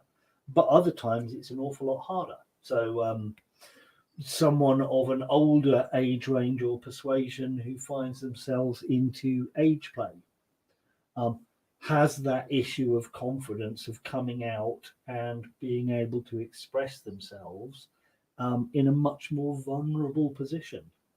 And I think nowadays there is a lot more support for it. Certainly back in the early days, the diaper wearing ABs would tend to be the ones that were walking around almost paralytically drunk. And I kind of understand, because if you're getting a negative vibe off other people, it becomes this spiral that drags the whole thing down. So there's still a lot of negativity towards it, to be honest. There is, but it's a lot better, but there's still a lot of negativity. It still has a long way to go, and I won't deny that for a nanosecond. But it's a lot easier for things to progress their way forward when people aren't putting John Smiths in baby bottles. And I mean, it literally was drunken babies rolling around on the floor, just doing things that you wouldn't expect to be childlike behavior in the slightest. And it just became very difficult for a while, and I think there needed to be that break and that schism, and I think it's a lot healthier what we're now seeing in terms of the events that have grown into that space with time. I was very impressed when AB Universe joined us in Manchester. They're saying nappies, diapers, that sort of thing, but very sensible people doing it properly. nice bunch of people mixing well with everybody else, not allowing people to mix in with groups that they're not necessarily wouldn't necessarily normally associate with. Yeah, and in fact, probably the first LAM I ever went to was when there was a ball pit in the basement. It was years ago. For a couple of months, there was a ball pit in the basement. Yeah, I mean, again, it's one of the things that we've been happy to do. I'm going to slightly sidestep the one of people being uncomfortable with nappies, etc. I have a business contact of mine out in Chicago that I've done business with for years and years and years and years, and he happens to be one of the leading lights or the leading distributors in that field. And a lot of the products go out there from a medical incontinence perspective and all of the rest. And the crazy thing is that by the different groups working to break down the stigmas from different angles and aspects and areas, it's so much healthier for everyone. So again, it's breaking down those barriers from kind of a kink direction out that has had a huge major benefit. Yeah. LMB has just said, funny thing is that my kinky friends didn't want to invite me to fetish parties, etc., because they didn't want to corrupt me. They thought I was so innocent and naive. Little did they know. They didn't see past the exterior, I guess. Shame, because I could otherwise have had 20 more years enjoying when I was younger and had more energy. Alone. Yeah, the front that we present to people often doesn't reflect who we are. Now, I can't. If I were to present the front that I really am, I'd have hair down to my waist and an Afghan coat again, because that's who I am inside. I could do that. I'd get laughed say at. that, and I can practically smell the patchouli oil. Have you still got the bottle I gave you? Yeah. Yeah. But it again, and Jerry, maybe after today, we'll see that Jerry come to some events. I'm definitely growing my hair during lockdown. It's a complete mess. I'm looking like Christopher Lloyd from Back to the Future, but we'll see.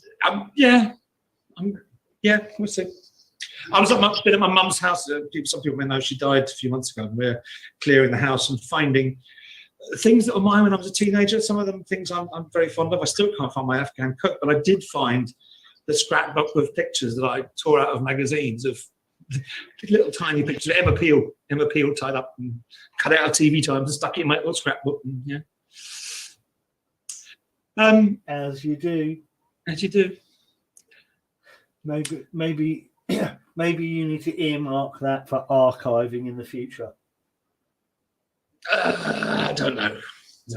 I don't know. It's funny to see it again. Yeah, it's again. Oh yeah, I was just thinking, going back to things being generally more acceptable, and it being easier to go to events. I'm not sure if people know, but the LAM where we run in London and in Manchester, LAMchester, take place in next to Wetherspoons, probably one of the biggest chains of licensed bars premises in the country. Revolution, and they're very keen to have us. They're very fond of us. The staff, they love us. They fight over each other to work at the events.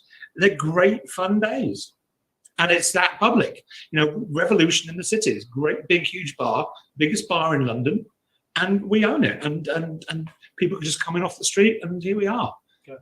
And in fact, it's one of the comments that previous managers of the venue have all said. Normally they're used to groups coming in and there being some form of multi-level demographic. So drum and bass nights kind of going to be under 30s and in a particular genre and demographic of under 30s after that. There might be others, corporate hospitality connected with a particular job and function. And they're all going to be kind of a narrow demographic. 90% of the people are all going to be very, very similar. Well, when we have the kink events there, very different, because you'll get people who are 18, minimum age requirement to attend, please, right the way up to 80s and 90s. So we have people who've been into alternative things for very, very long periods of time, and they like that watering hole feel where they can come out and catch up with friends, socialize, explore, see what's going on, look for something new. It's that different feeling, if that makes sense, and particularly without any pressure for people to play.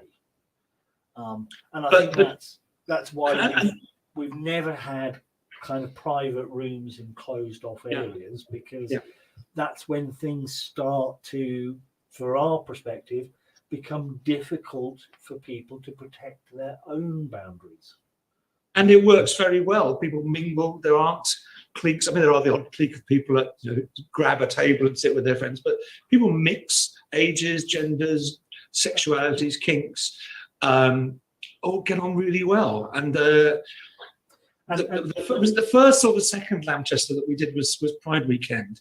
And we did a lot of sort of publicity the night before, and it was great that we had the young rubber boys, and we had the cross dressers, and we had everyone mixing and playing with each other.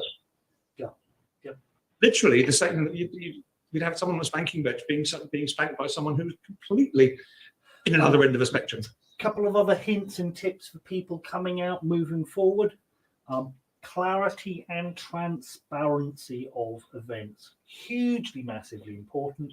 If you can't see the clear rules, if they're not accessible, if people aren't talking and giving all of the right messages, then this might not be one of the places that you want to go and explore until you are more comfortable in your ability to hold those boundaries. Because not everyone is going to be quite as clean cut and as ethical as we want to be. So if you're talking about what are good events to go to, well, you want a reasonable number of people attending. There's only 5 or 6 and it looks like someone's little club, clique or fiefdom. Well, you can get sucked into that politics very, very easily. So you want to go to stuff that has reasonable numbers, because you know what? If there is a problem, if you do need some help, then the more people, the more choices and chances you have of picking the right one for you. Simple as that. The more underground and secretive and, oh, well, we can only possibly invite you if we have vetted you and approved you and start sending me intimate pictures of you. No, not interested. Thank you. No. And equally, I'm going to go anyone who is out there promoting their own cult of personality. Okay.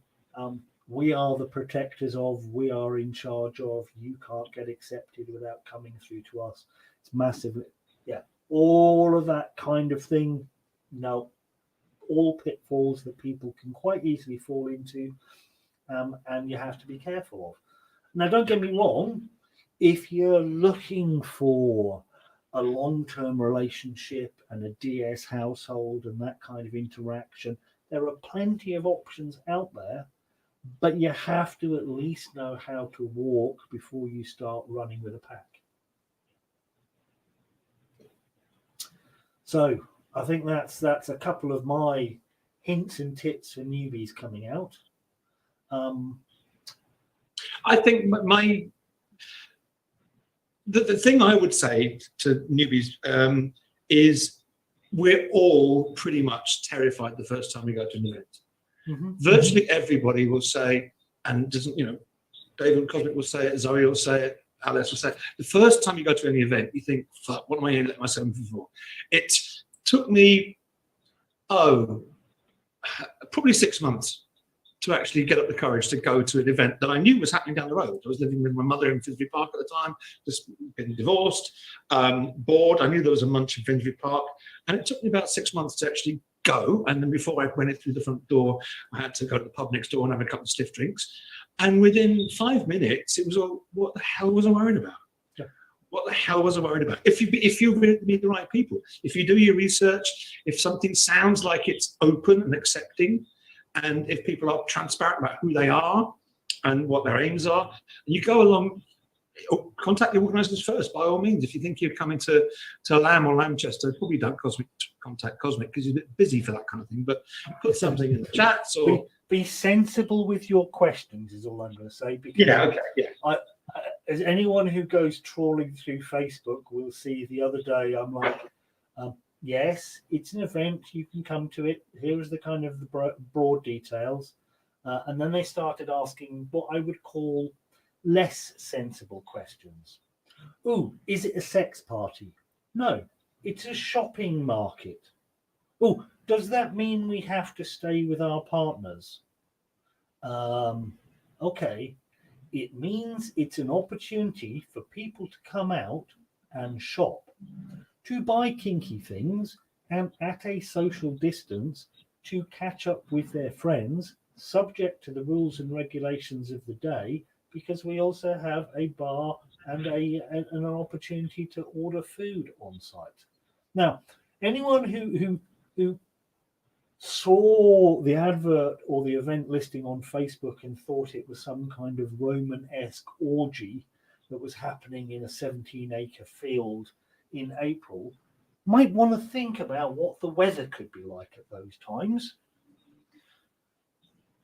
It says the man who with the naked hog-tied woman in the snow. Well, she consented to that. I know. Very, very different. That was a very unique experience.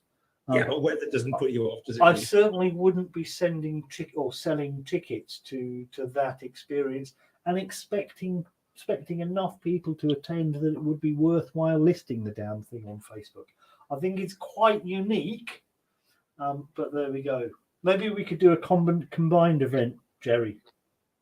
Damsels in distress in the snow. Or we could have a Patreon fundraiser or some kind of Kickstarter. I quite fancy Damsels in Distress in Iceland. Yep. Volcanic lava flows and hog ties. Okay. If that isn't living dangerously, I don't know what is. Yes. Well, Whipstarter, Kickstarter, there are plenty of options out there. So yeah, I mean, just ask questions, but please make sure that you don't ask an obvious question that is covered in the event listing or the posting, etc., because these are difficult times for people to come out into a community, and there is such a thing as asking the wrong question at the wrong point in time. No, we mean Iceland, the country, as opposed to the shop. So we don't have to worry about making sure that people know other food suppliers are equally available. I was just going to say, is that why mums go to Iceland? Well, let's put it this way. Having performed the first public rope bondage suspension in Iceland in about 2007, I can assure you that there are other reasons why mums go to Iceland, but I really can't talk about that because it would be derailing the subject of the day just a little bit too much. And yes, B&Q is still open for anyone who can't wait for LAM to buy their accessories. Exactly. Although, to be perfectly honest, I know they all say it all happens down aisle 13. I'm not seeing anything down my Wandsworth B&Q that even comes close to the quality of Daisy's Floggers or Cotswold Wood Art. I'm just not seeing it, to be perfectly honest, or Ironic Crafts. Yeah, I mean, they really need to up their game if they want to be considered to be kinky suppliers. No, I don't think floggers would really go well at B&Q. Chains and ropes and padlocks and things, and tape, gaffer tape, but It was Ceremonial Leathers has started a new lock shop, hasn't she? Been doing it for a few months now. Yeah. I'll have to go on Etsy and remind myself what the name of the tree is, because she's lovely. Bit of a niche on fetish items specifically for padlocks, but yeah, again, I know a fair few people who are into it. And metal bondage, there are many that will say, "Huh, that ropey stuff, it's a little bit too easy to get out of. You really want to play with chain." And certainly when it comes to shackles, I have to agree with them. But there we go. Do you have any more questions, Jerry? Nothing that's come to me. Let me just check the YouTube feed. No. I think we're all kind of up to speed and sorted. So just to recap, people, if you're coming out for the first time, be very sensible. Okay, decide what limits you wish to explore and stick to them moving forward. Don't let anyone talk you into doing something you're not comfortable with. Yep. Public space is always going to be the preferred option in terms of meeting people at events. If you're not going to an event to meet people, then meet them at a coffee shop, at a train station, or a very public place. Don't meet them at a remote tea shop on a mountain hillside, because you know what, it cuts down on your exit strategies. And I say that as information and advice for both DOMs and subs. Okay, it works both ways.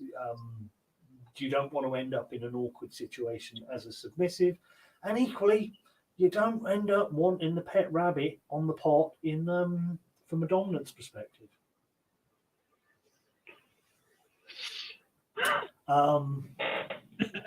Easy up there, Mr. Bone. You know what I'm talking about, don't you? I do, yeah. Yeah, and it's again, if people are sensible about the boundaries that they set when they leave their homes, then they're in a better condition when they return to them. Okay. I think if any advice that I wish I'd had and followed from an earlier stage is, you know what, take it easy. Yeah.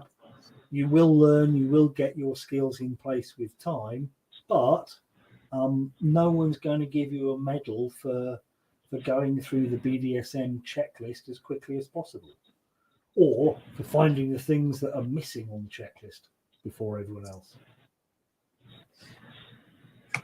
As I just found Ceremonies Lock Shop. Cool. Pop and lock resin on Etsy. Cool. Excellent. We are drawing to a close. I know that the LAM Live is going ahead with, is it Zach at 3? Yes. So would anyone like to say anything on your last contributions before we move on? I hope people have found this amusing and entertaining, but also useful. And what are you laughing at, Zoe? Stop it. I'm going to say, can't wait to see people on the 17th. Before we go, I'm going to have to put in a plug then for the 17th and the 24th. If you're looking at coming to new events, then those are two I could wholeheartedly recommend. We're taking over a farm, and we're having an outdoor shopping, barbecue and beer garden on the 17th near Brighton. On the 24th, we're going to be taking over 17 acres of back lawn / garden at a hotel site in Bedfordshire. And then, although it's not announced yet, we are going to be doing something on the 2nd of May in and around London. Details will come out very, very shortly. And the 23rd, I believe, which is the 4th Sunday of May, we're going to be coming at you from Manchester. And a lot of these events moving forward, we're going to try and do a fusion effect where we actually merge elements of the live stream live from the event. That way, things like healthy mental practices can continue because anyone can interact via the Wi-Fi network and their smartphones, tablets, etc. while on site. And equally, people will still be able to listen as they're shopping via the YouTube feed. So it's an ambitious plan we want to try, but I've never been one to shy away from a challenge, as it were. Looking forward to all no end. Absolutely. Rest of the day today, we've got a book reading, 6 of the Best with Zach from Dirty Sexy Words. Then 3:30, we're going to be going across to the Kinky Life Coach for some comedy. And then 4 o'clock, the bratty one herself has provided some content on age play.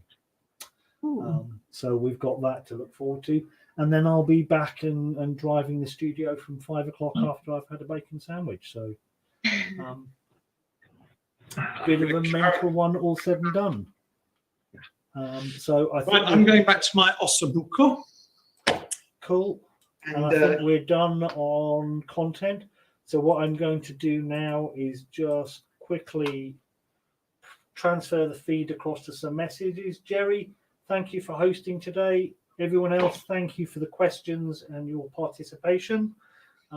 Please feel free to leave us any comments in the feed, etc. And we should be back with the Kink Shrink next Sunday for our normal dose of healthy mental practices. Bye all. Don't eat too many eggs. Uh-oh. Wank away. Can't do that. Bye, folks. See ya.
And that brings us round to 3 o'clock. And it's time for another book reading and comedy session.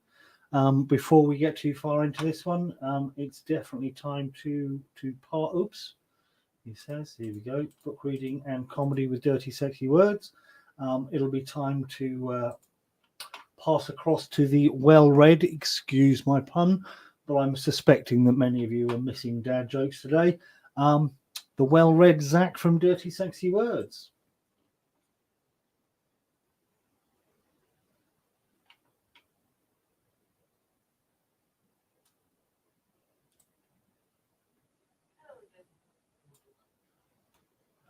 I have heard there's some great news if you come to visit us at the London Alternative Market, because the markets will be starting again very soon.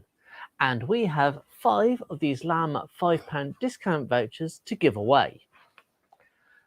To win one, all you need to do is subscribe to our YouTube channel and either leave a comment or make sure that your subscription is public so we can actually see who you are and know that you subscribe to our channel.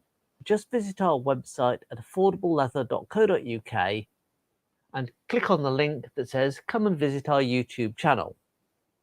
Once we reach 100 subscribers, we'll draw the 5 lucky winners and you can use the vouchers as a discount off any purchase at a London alternative market or to get yourself a free entry to the market instead if you prefer. Whichever you do, we hope we see you soon and we look forward to your custom.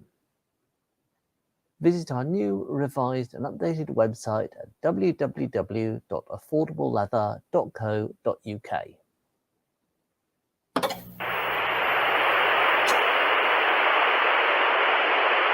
It's your birthday. Happy birthday. It's your birthday. Happy birthday. It's a great day. That's what we say. Happy birthday to you.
Party time.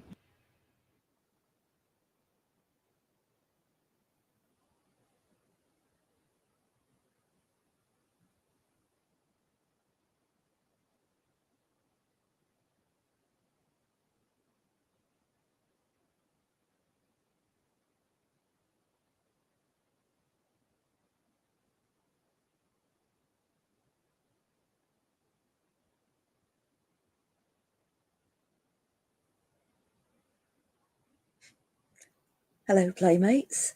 It's Zach again, Dirty Sexy Words, here with time to talk about books and stuff once again on a Sunday afternoon. And this week, there's a bit of a theme going on the general live stream regarding age play. So naturally, I'm jumping on the bandwagon and I'm going to chat to you a little bit about age play, or more to the point, a specific strand of age play, which is the school scene. Now, it was bigger in the 90s than it is now, I would say, though I believe there are still plenty of people who are thoroughly into it, and plenty of clubs, well, pre-COVID, after COVID, sometime soon, doing meetups where you can be a naughty pupil or a naughty teacher, and caning, spanking, whacking with slippers and paddles and that sort of thing. Rules bound, there are rules to the game. Generally, you don't get much sexual contact in a school scene, though obviously your mileage may vary. Do what works for you and the people you're playing with. The sort of grand mistress, grandmaster, grandparent of them all was probably the Muir Academy, which was at its most flourishing in the 1990s. Bits of it still going on, as far as I know.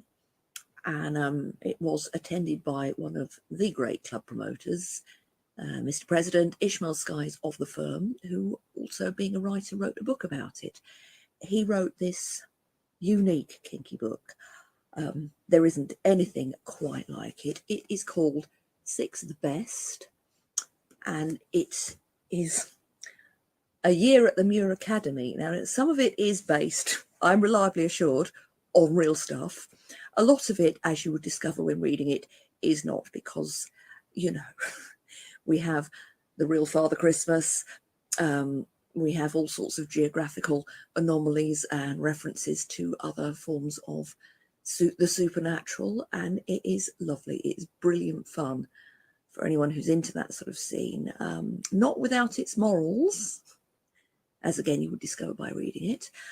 The firm in general is one of my favourite fetish organisations. I've been a member myself for going on for 30 years. Oh my God, oh well. And the firm puts on a few parties. They managed to hold their annual caning competition last autumn by doing it online with entries submitted by video. Those of you who've been paying attention to the weekly broadcasts may have noted that I did do a little broadcast on the cane and the caning contest. Now, who won? Deserved winner, can't remember, never mind. Anyway, for those particularly who are into their school scenes and spankings, let's be very clear, this is consenting adults pretending to be considerably younger than they actually are. A lot of the school scene people that I used to hang around with were considerably older. So the school scene vibe often has a kind of 1950s school feel to it, but it's not like a real school was, no, not in the least. I'm going to read you a little extract. I'm going to read you the introduction of Six the Best, because reading you a chunk from the middle of it will blow your head off because you won't get the context, and it is, it's unique, like I said. So I will give you a quick slideshow, including some images relevant to what I'm about to read, and I'll find my reading glasses, and then I'll give you a little taster of the magnificent Six the Best. So hang in there.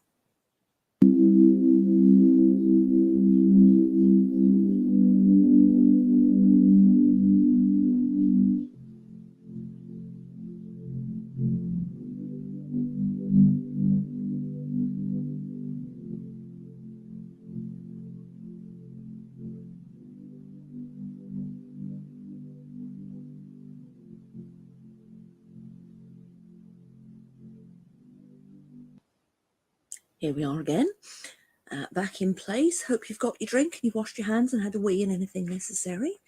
I will read you the introduction of to Six of the Best, which gives you an idea of what you might be about to be in for, and is so you've got a lovely picture of the author on the back and spankings. Right, this is a little extract called Before It All Started. That was fun. Paul smiled. You're terrible. You're so naughty. Sally sat up, the winter sun shining on her chestnut hair that hung in a ponytail. Her white blouse was creased and unbuttoned. Her short school skirt lay on the living room floor. She ran her hands along her bottom. Ow! I like being naughty. That's a beautiful cane you bought. Where did you get it? Paul pulled up his shorts and crossed the room. This cane? He picked it up and tossed it to Sally. Yeah. She swished it back and forth. You know, we could hire a mortarboard and gown to take turns with. I can be a teacher. The cane people sell those too, Paul replied. Sally swung down her legs and picked up her blue knickers. They any different from the usual? Glossy magazines full of models and out-of-work actors, publishers out for a fast buck. Well, you can try their cane again. Rather have some tea first. Sally pulled on her knickers. It really pisses me off. All these sad, wanky bloke magazines about couples doing CP in school uniforms in some epoxy lumber room in Swindon. I want more than that. Paul picked up an envelope from the bureau. You want to be a proper naughty schoolgirl? I'd give my eye teeth for it. That's what's on offer. Sally snorted. What? Come to school and enjoy real life, discipline and CP. Paul handed her the envelope. Don't believe it, Sally replied. It's got to be a con. That or a load of sad acts on a wank fantasy. Paul shrugged. Maybe it is. There's a newsletter in there. Seems as if some people have really been to this school and done it. Sally opened the newsletter. Do you think it's true? I don't know. Paul left the room and walked down to the kitchen, where he put the kettle on and dried 2 mugs. Darjeeling or PG Tips? He called. Could you fancy a girl called Wendy Harrison? Paul felt Sally's arms around his waist. What have you found? Well, I'm not going to school as Sally McDowell, Sally said. That's silly. I want to be Wendy. Don't you like Wendy? Why Wendy? I don't know. I like it. Sally tightened her grip. I'm not being me like I was at school when I'm your naughty schoolgirl. I was nothing like that at school. So, who's Wendy? Not the girl in Peter Pan. Just trouble. That's who she is. So, who will you be? Paul gently unwound her arms and poured hot water into the cups. I'd be me. Oh, that's not fair. If I'm going to be Wendy, you've got to be somebody other than Paul Andrews. No, I haven't, Paul said. I can be me if I want. No. No. Paul sighed. Do you want to meet Miss Prim and have an interview? Yes. Well then, Paul said, pouring milk. It's up to her, isn't it? Sally took her tea. I'm going to cane you again. So, Paul and Sally, who I met once, or Paul and Wendy rather, are going to be off to the Muir Academy, and they are going to end up mixing it with Mad American Health Freaks, Nazis, runaways, Sunday sport reporters. Honestly, there's nothing in the world like this book. Give it a go. If you like, if you want a copy, drop me a line via dirtysexywords.com or chase me up on FetLife. I do have it in stock for the absolutely bargain price of £7, which includes the postage and a nice plain envelope to send it to you in. That's it for this week. Have a good week. And remember, not long to go till we're actually back in the flesh. Hope to see some of you. Bye.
It's your birthday. Happy birthday. It's your birthday. Happy birthday. It's a great day. That's what we say. Happy birthday to you.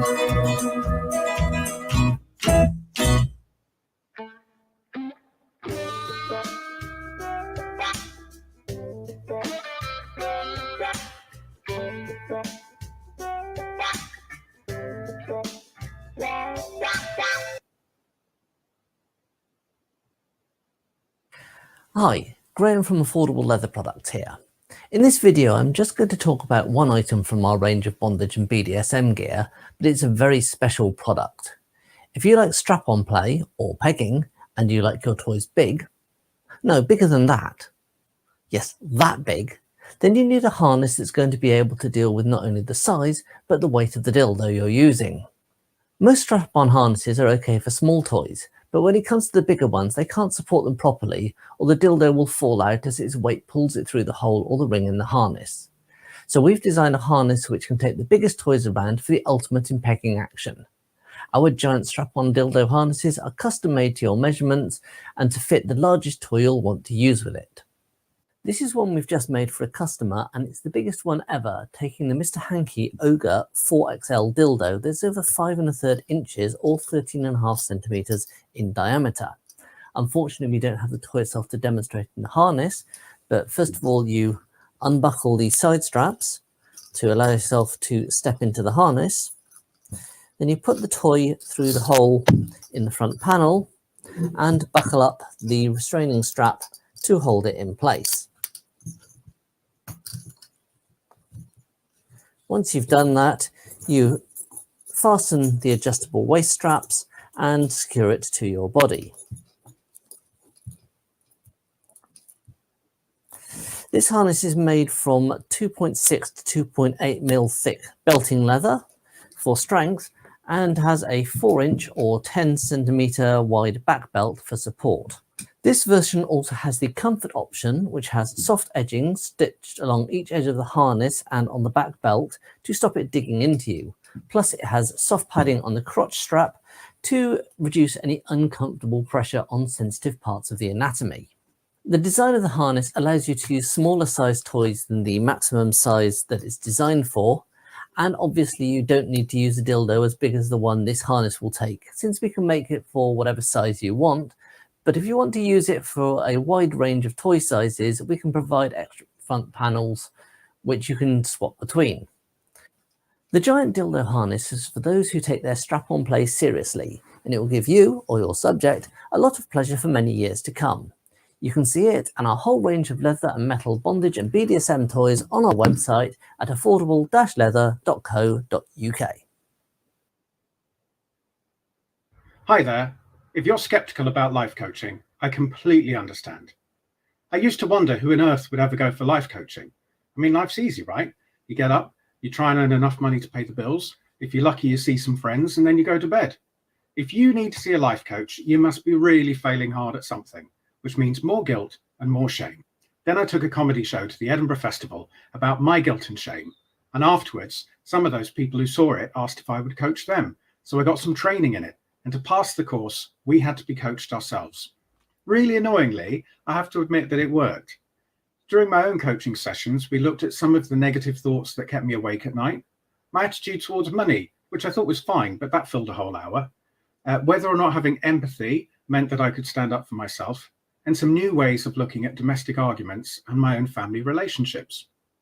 In coaching other people, I've seen my clients discover they had a direction when they didn't think they had one, create a video for a Kickstarter project that more than made its target, accept their adult dyslexia, be kinder to themselves, find their voice, and become happier.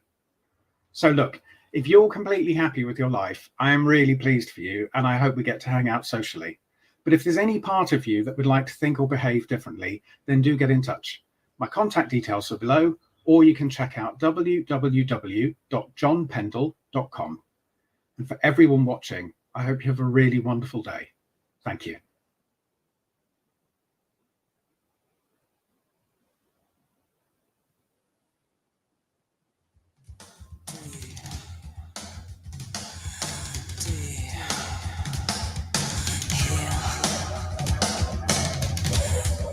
Here we just feel. Welcome.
Party time.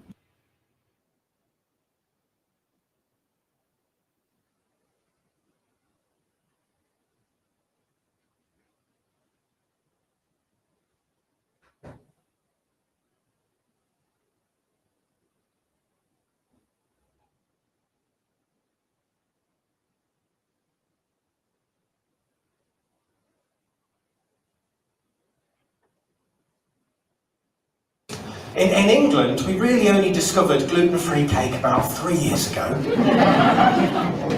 Yeah, it's in every coffee shop now. But they didn't invent it for me. They didn't invent it for medically diagnosed people. They invented it for people doing gluten-free as a detox. Because that's what you need on a detox, isn't it? Fucking cake. Not every coffee shop, though. I went to the coffee shop recently. They had beautiful cakes on the counter. I said, are any of these gluten-free? They said, yes. We have granola. Oh. Tell me, I don't know how you do that. How do you make granola with no wheat, rye, barley or oats? And do you know what they said to me? Oh, are you one of the real ones? Then we have nothing for you.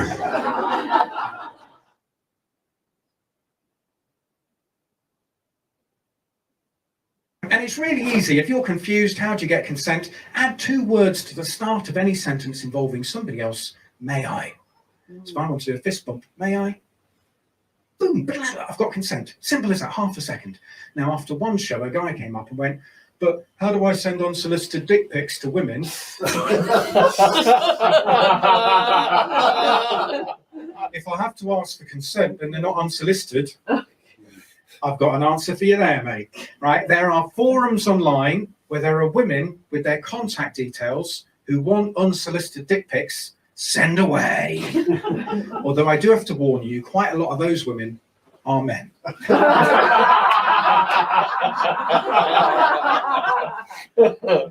In my 20s, I met a man who wanted to put his bibbly bobbly bits into my mouth.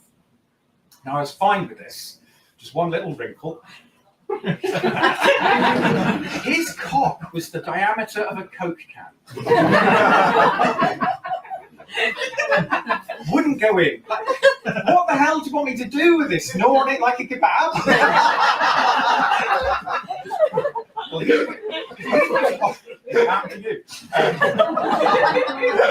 He was hot and I was young and stupid, so we decided to let it go down and just pop it in soft and see what would happen. Now, I don't know if you've ever tried to inflate a bouncy castle. Inside a Mini Cooper. There was an awful lot of teeth. And suspiciously, an unusual amount of jawache. So we decided to call it a night. Now, the next morning, I was having a shave, because I was young, clean shaven back then. I was doing that thing where you stretch your jaw from side to side so that you can do the skin. And there was a huge cracking sound. And my flatmate ran in from another room to the bathroom and went, "What was that sound?" To find me rolling around on the floor going, "I think it was my dignity going back."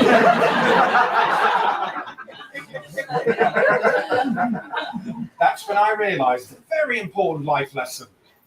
I'm not a snake.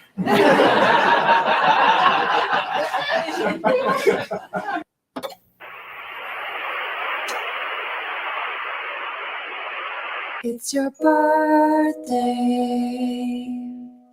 Happy birthday. It's your birthday.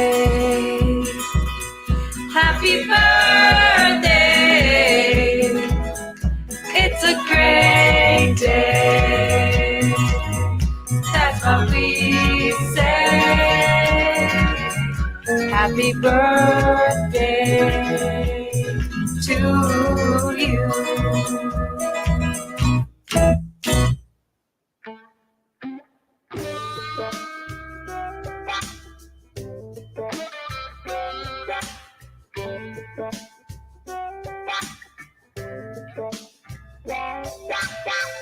I'm really annoyed, this pisses me off, when there's like a mainstream film or a really best-selling book comes out and you read it and you're quite happy, you close it, you're done. And then afterwards, the author, J.K. Rowling, goes, "Oh, by the way, Dumbledore was gay." Don't tell me after the fact. That doesn't help any child growing up feeling alone that they're gay. Right, if you want Dumbledore to be gay, the next time he says Expelliarmus in print, I want something zipping out of somebody's arse. Like, to actually show us in the book. Don't do it in a tweet. And the only thing he loves more than the Times and the Telegraph is a clipping. Oh, he loves the clipping. He really loves clipping out bits of those newspapers for each and every member of the family. Oh. Every visit, we all get one little envelope of truth bombs left somewhere in the house to discover after his visit. So there's no right of reply. You open up the bedside drawer to reach your lube and your poppers, and there's that little old Matt Bond. He's been in there. I'd love to do the same to him. I'd love to just leave little clippings in Gay Times and The Guardian. I'm a coward and I want to stay in the wilderness. Are you a superhero? Are you fighting injustice in this world? Do you want to kick COVID's butt? Then grab a mask to outlast this pandemic. If you're into the themes of punk, fetish, gender fuckery, or neurodiversity, this is for you. Come, join the other misfits, freaks, and weirdos, and celebrate your own unique expression!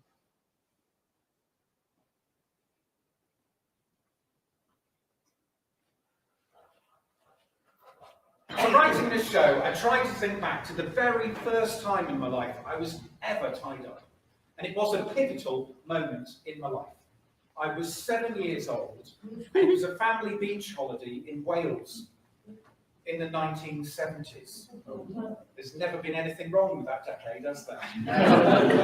Now, there were 2 or 3 dozen families on the beach, and an evangelical missionary team came and rounded up a load of unattended children, took us down the other end of the beach to tell us about Jesus. Where were my parents? The story gets better because the leader of the missionary team picked me out wearing just my little swimming costume to sit on a chair in front of all the other kids. And then he produced a reel of cotton thread for a demonstration how without Jesus we could be trapped in a life of sin.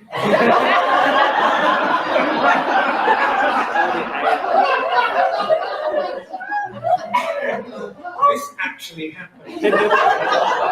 So he wound it once round me in the chair and asked if I could break the thread with just my tummy muscles, and I could. And then he wound it a couple more times round me in the chair, asked if I could still break it with my tummy, a bit harder, still could. Looking back, that was a very weird thing. What was his morning routine? I've got my keys, I've got my wallet, got my cotton bobbin. Right, off to the beach to find me some children. So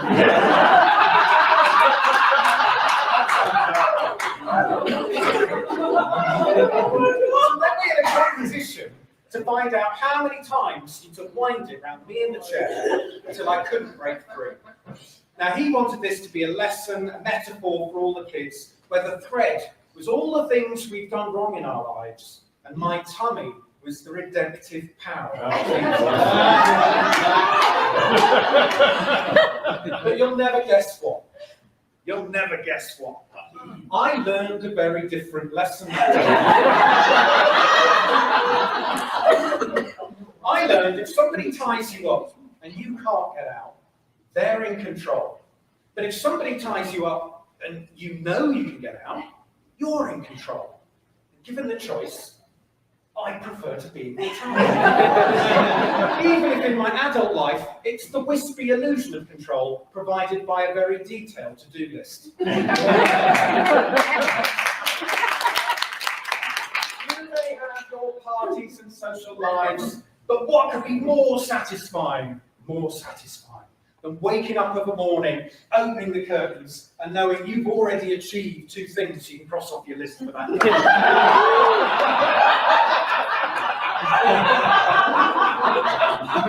But my interest in escaping from stuff was born. Jesus will set you free. But I later discovered so will a paperclip and a fork. Now that first night I also learned something else, which was they were very hot on the idea of safe words. Right, for those of you who don't know, it's a word or phrase you agree up front, and then if all gets a bit much, if the clamps are too tight, you can say, Theresa May, and everybody stops. Little tip from me, make sure it's something easy to remember. Otherwise you're in a whole heap of trouble. Now, it became like a handshake, you know, when you met somebody, oh, what's your safe word? And that's how we all operated. But years later, I've discovered that's absolute rubbish, because the very best safe words, you know, the ones that work every time, are never agreed in advance. This one's particularly effective. Uh-oh.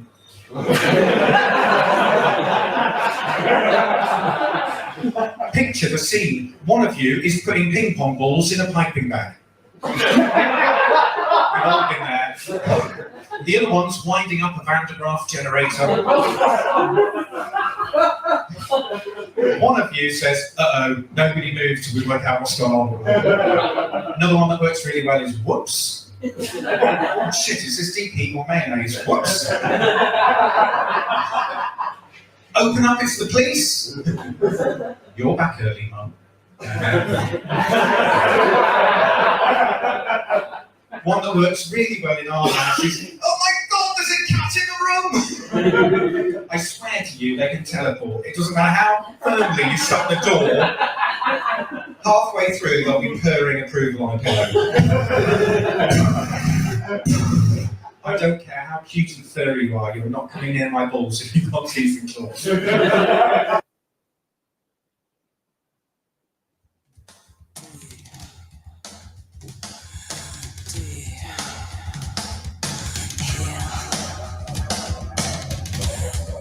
Here we just feel. Welcome.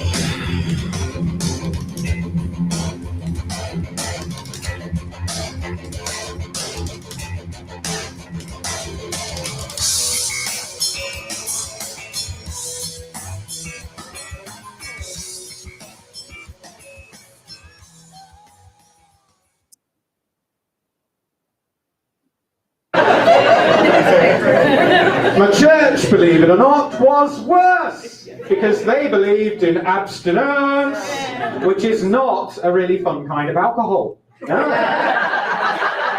It turns out abstinence is not doing it at all. And my church had some very creative ways to get us not to do it. My church's sex education was one sentence, just one. This is what they told us the week we learned about sex. If you don't have a particular body part yourself, you are not allowed to touch it on other people. Bad news for all the other kids, worked out very well for me. Hey,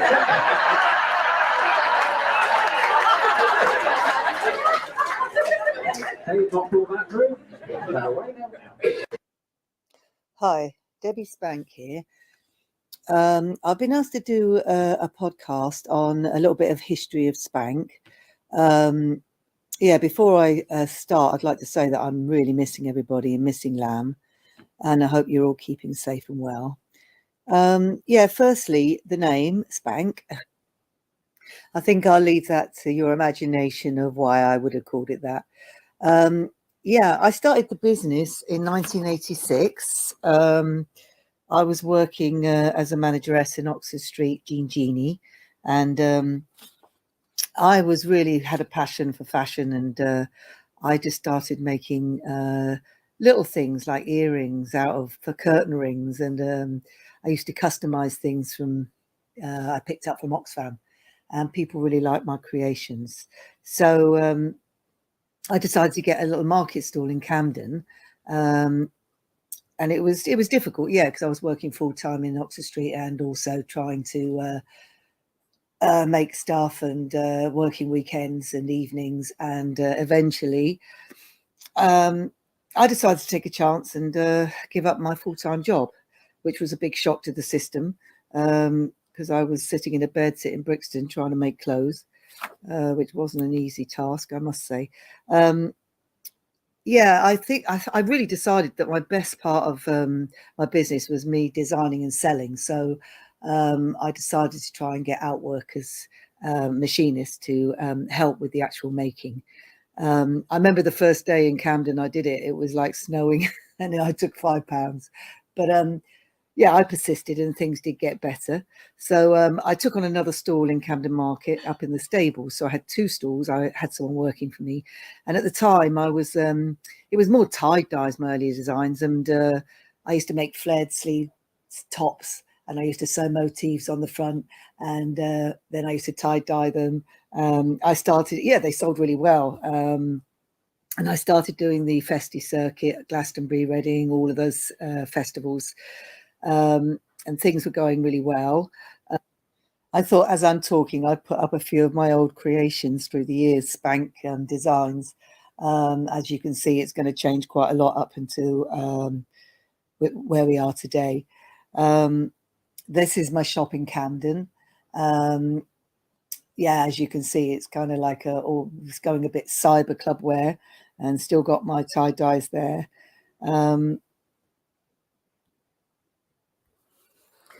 I also took on two stalls in Kensington Market. One was up on the first floor next to Red Bulls on Fire, an excellent glam rock designer from Los Angeles. Yeah, we used to get a lot of people coming in. Alice Cooper used to hang out, and Robert Smith from The Cure. And yeah, I'm going to do a bit of name dropping now. I had Debbie Harry came to my shop, and Kylie Minogue came to my shop. I must say, when I was in Camden Market, it was about 87, I think. Madonna's agent came in and brought a pair of orange hot pants, crushed velvet. I'll never forget it, because Hanky Spanky came out about the same time as I called my business Spank, which was really convenient. Anyway, I'm going off the subjects. Yeah, so where was I? Actually, while I'm on that subject, when I was in the shop in Camden Market, it was in the Stables Market. It had 2 floors. It was quite a big shop. This guy came in at the end of the day, and he said he was going on tour with The Cure. His name was Paul. He was the bass player, and he ended up buying a lot of outfits. Here are some of the pictures of my shop and some of the outfits I was doing then. And he spent £800, which was great. But I should have took some pictures. But hey, I never even asked for his autograph. Silly woman. But yeah, that's my claim to fame. Anyway, I'm still actually making a few things for friends in bands. Here's a picture of Raymond from Pig in his couple of outfits I made for him for his tour in America and Japan. I will say, I was one point in my life that I thought I should franchise the business because I thought it would make it easier. But so many of my customers said, "Oh no, please, you'll just sell out. Your stuff is so individual, and that's great. So don't mass market it." But it would have been easier for me, and it would have made more money. But I don't think it's all about money anyway. I think in this business or any business, you've either got to be very big or small. I don't think there's anything in the middle because of the VAT and all that, which I've struggled with when I did once go there. But I think it's better to keep small now. Anyway, back to my story. When eventually Kensington Market sadly closed down, and Camden Market became very mainstream, I decided to pull out. So that was when I was thinking, where am I going to go now? So I came across London Alternative Market, which was perfect for where I was going with my designing. Yeah, what do I enjoy about my job most? That's another question. I think probably the happiness that I can see in people's faces when a customer comes in, and there may be big ladies, small ladies, or have issues with their bodies, like I'm sure we all do. And they walk out and they're really feeling sexy in the clothes, and men as well. I do a lot of men's clothes, really into men's clothes at the moment, getting new designs all the time.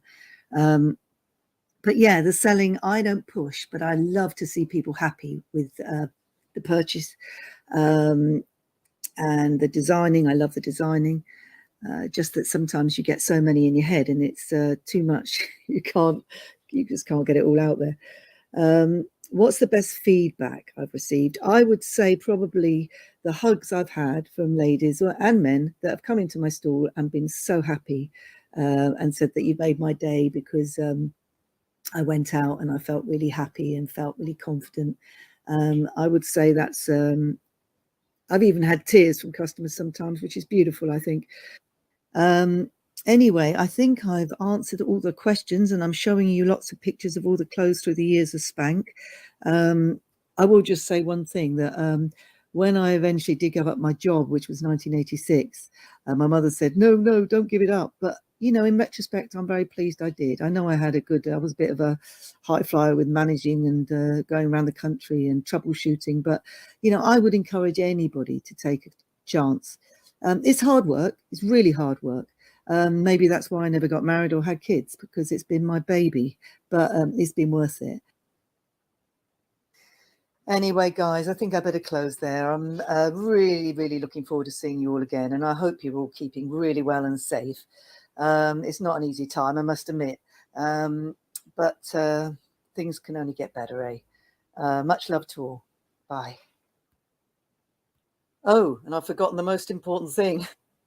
Where you can find me and buy my lovely wares.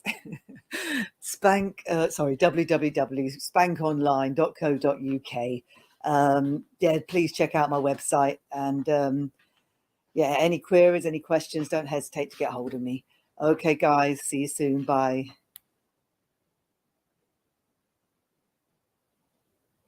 I phoned and told them the conclusion I'd come to. They promptly kicked me out, which was a bit of a blessing in disguise. But now I just want to go back and tell them how much easier it is going out with another fella. Because men, we are such simple creatures. We only have 3 states of being: hungry, horny, and sleepy. Which coincidentally are 3 of the names of the gay 7 dwarfs. The full list being hungry, horny, sleepy, bitchy, butch, camp, and hyperallergenic.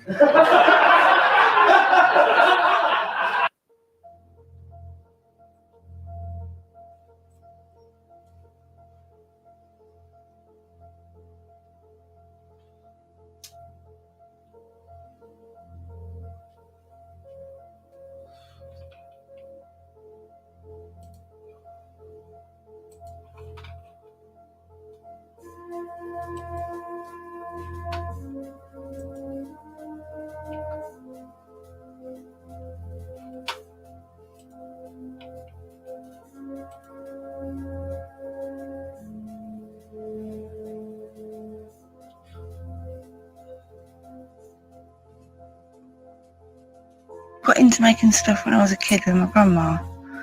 It's some of my best memories from my childhood, really, to be honest.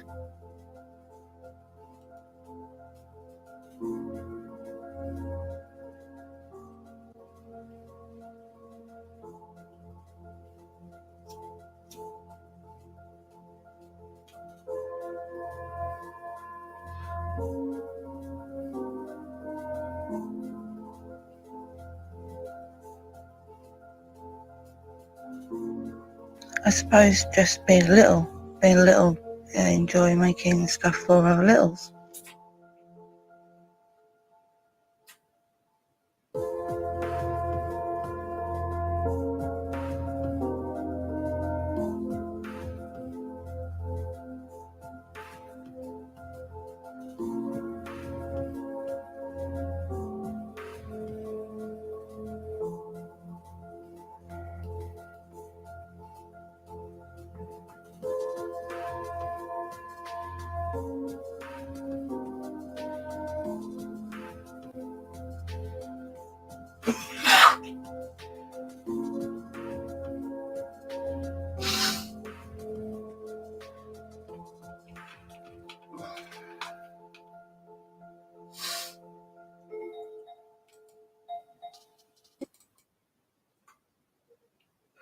And as we come around to 4 o'clock, there we go. It's now time to catch up with a workshop that's been put together by Zoe, the real brat. Excuse me, got a touch of the sneezes. Oh, bless me. So yes, workshop by Zoe, and much appreciated for putting this together, Zoe. I know you've had a difficult and challenging time of recent, so it's even more appreciated that you've put this together, and I'm sure I can find some appropriate form of bribery in the form of some rope at some stage in the future when we're allowed to do so.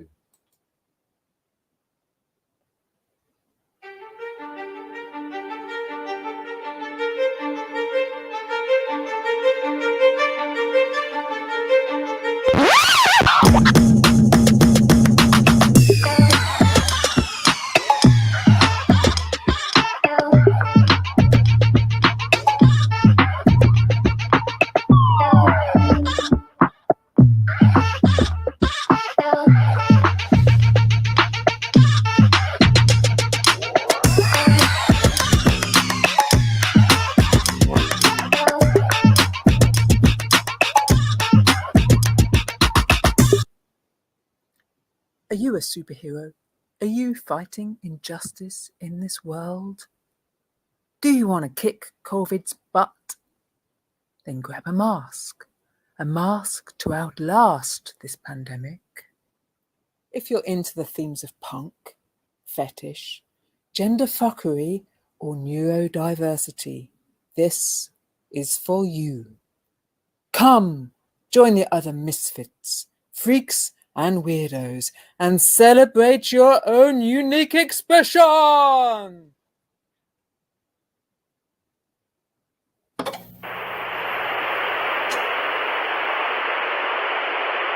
It's your birthday. Happy birthday. It's your birthday.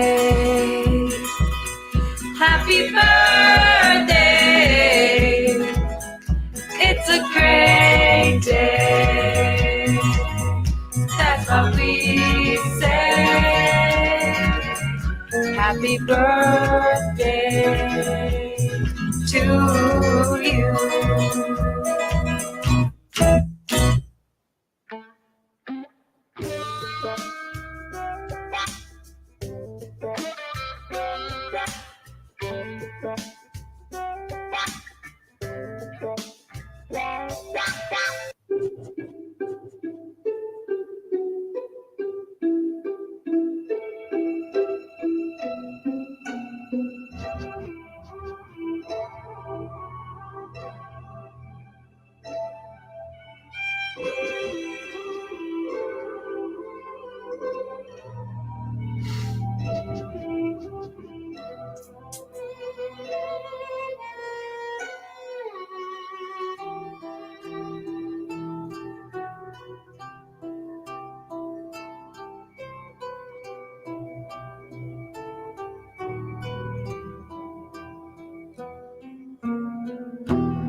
Hi,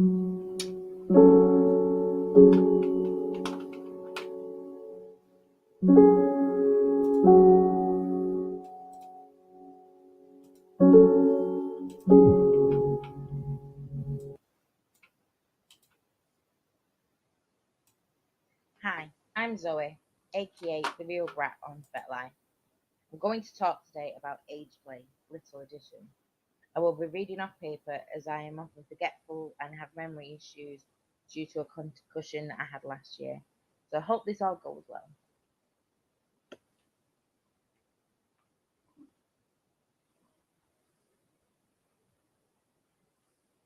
What is age play? Age play is a form of role playing in which the individual acts or treats another as if they were of a different age.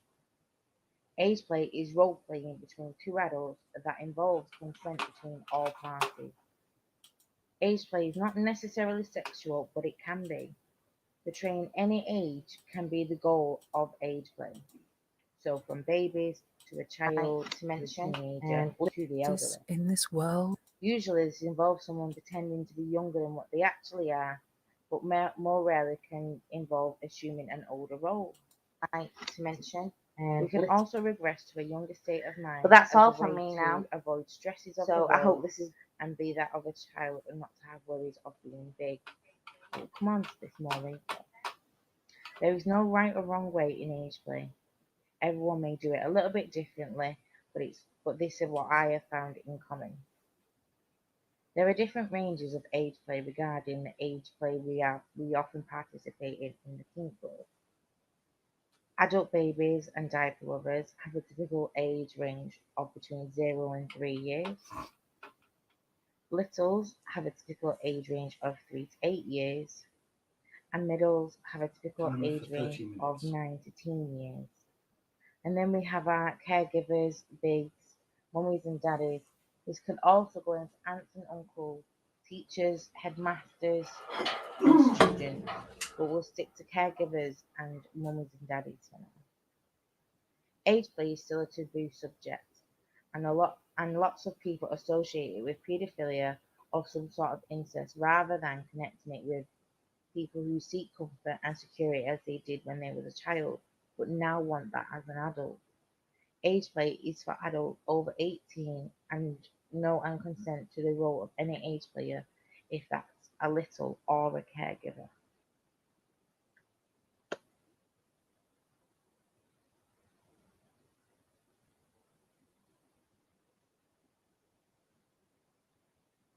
So here we'll talk about adult babies and diaper lovers. This involves role-playing to an infant-like state. Behaviours may include drinking from a bottle, wearing diapers as a diaper fetishism. Individuals may engage in gentle and nurturing experiences. An adult who engages in only infantile play is known as an adult baby. And they can also be attracted to masochistic, coercive, punishing or humiliating experiences. Diaper fetishism involves diaper lovers wearing a diaper for a sexual or erotic reason, but may not involve infant-like behaviour. Individuals who experience both of these are often referred to adult baby diaper lovers. When wearing diapers, infants may urinate or defecate in them. I have found this age range to be typically between 0 and 3 years. They may or may not wear nappies, often uses dummies, may also be non-verbal in this headspace. They like to wear adult clothes, adult-sized baby clothes, sippy cups or bottles, have naps, have a favourite blanket and stuffies, have a bedtime routine. But again, diaper lovers can simply be for a humiliation kink, not just an infantile kink. You may have other infant characteristics.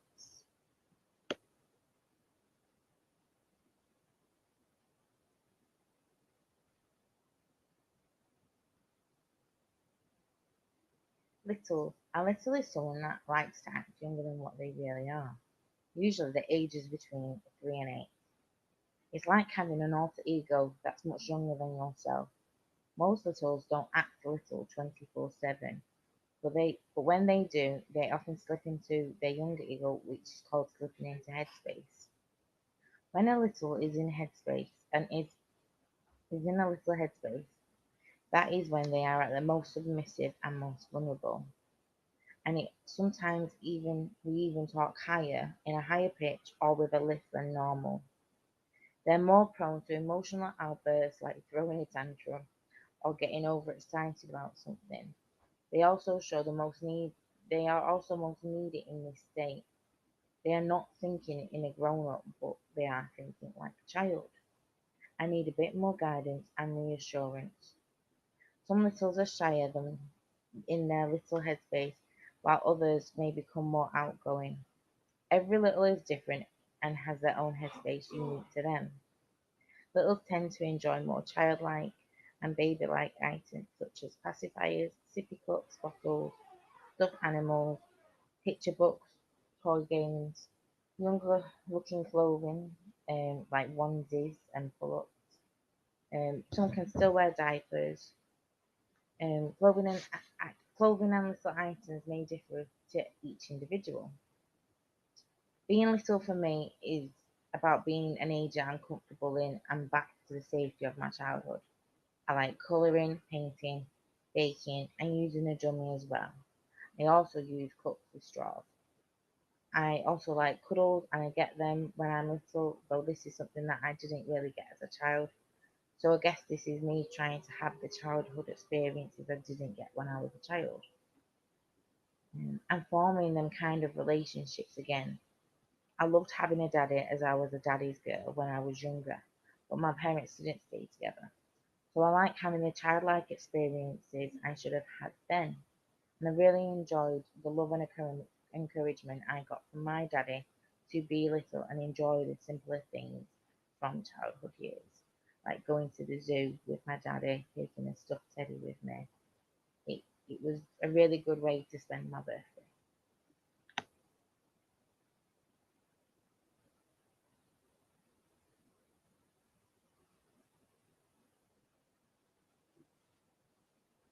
Middles. They enjoy playing the same way as a teen would. Middles are very much the teenage versions of ourselves. Before I was lowering my age to a little, I was very much a middle and did in fact feel very much teen self again. Middles enjoy music, makeup, clothes, flirting, wearing hair in teen style ponytails and pigtails, plaits, braids. Their dress can be knee-high socks, jean shorts, t-shirt, or even baby doll dresses and skater skirts. They are sometimes sexual with their caregivers with consent. They can also be submissive to their caregivers and also very brave too. Being sexual as a middle is kind of taking you back to your first sexual experience as a teenager. The age range is usually between 9 and teen years. Middles are a lot more independent than adult babies and littles, but still like to drift into a younger role than the age that they are. They are more adventurous and like exploring new things. Middles still may colour and draw, and may also watch Disney movies and cartoons and enjoy video games with their caregivers, just like some teenagers may have done that with their parents.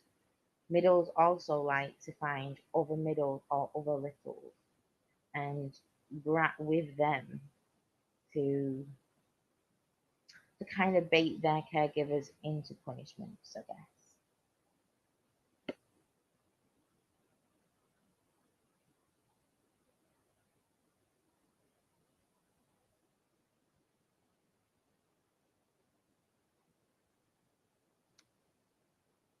Littles can be any gender. Littles can be most definitely any gender. However, there does seem to be more of an acceptance to girl littles than boy littles. Cis women seem to get accepted due to the Japanese culture, kawaii, and the people's fantasies around that, but cis men still seem to be treated with suspicion still. Hopefully, the more accepting we are as a teen community, the more males will come forward and be little if that's what they choose to be. And the suspicion will fade along with the whole taboo of age blame.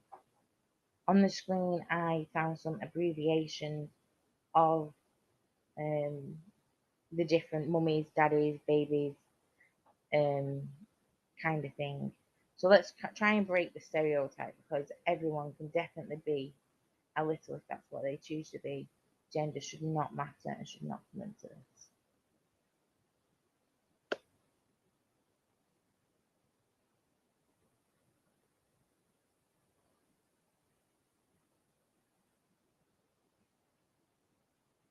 Ace players and their stuffies. We love our stuffies. They become our best friend, our protector when our bigs aren't around. We have tea parties with them. They can colour with us, and we can even take them out on day trips. I took my favourite stuffy to the zoo for my birthday. Don't take a stuffy away from an age player, not as a punishment or even when the relationship ends. I did in fact surrender my stuffy because the name and the meaning of my stuffy. I did regret it soon after, and my ex-daddy kept him safe and returned him safely when requested. We can have more than one stuffy, and some of us definitely think the more the merrier. We can also have a stuffy for different things. I have stuffies I play with while in little space, and a stuffy for sleep and comfort. So here are a couple of my stuffies. There is Toothless from How to Train Your Dragon, and I also have the Light Fury, which I named Isla, which is the Turkish meaning for moonlight. These are my latest addition to my stuffy family, and they was just a treat from a friend. Then I have my Skeleton Bear Rebs and Vampire Blue Bear Baloo. And finally Thor. Baloo was gifted to me for my birthday from my ex-daddy, and Rebs is his new girlfriend. My Thor stuffy, which is my comforter and protector of all time. He's my main stuffy that comes with me on day trips or mini breaks at night. When I go to sleep, I hold his hammer in my hand as I fall asleep. As you can see in the pictures, he's my favourite stuffy and one that I have had for many years. My other stuffies I use more while I'm in my little space. My Baloo Bear has recently had a name change to Baloo, and his partner in crime and girlfriend is Rebs. We had a pizza date and snuggled up for a little's night recently, and it was the littlest I'd been in a very long time. Baloo is the stuffy that I let go but got back. He was given me to encourage my little side, and he did. I never got to choose his original name, which was Mini Daddy, and that's why I returned him when me and my daddy parted ways. He stopped me from slipping into little space as I used to, and I didn't realise how attached I was to him, not just to my daddy. So he was safely returned after a short break by my daddy. I've heard other incidences around stuffies being taken from littles. A daddy took a stuffy at a play event as a punishment as the little was playing up, and he was then bitten by the little, which I suspect is what some littles do to get back their teddy bears and their stuffies. Something similar to like children would do because they are in the childlike headspace. Brats or bratty littles making other teddies and other little stuffies do naughty things in order to be punished by their caregiver, but instead got the wrath of the little who own the actual stuffy. Our stuffies are sacred to us. They are our best friends, our tissue to wipe away tears from a bereavement or a loss of a relationship, or even just any life struggles that we face. They are our own little baby. We must protect and cherish them just as much as they protect and cherish us. We also like comforting blankets. Some of us may have dummies as a comfort, and we also like little snackable finger foods, so little snacks too.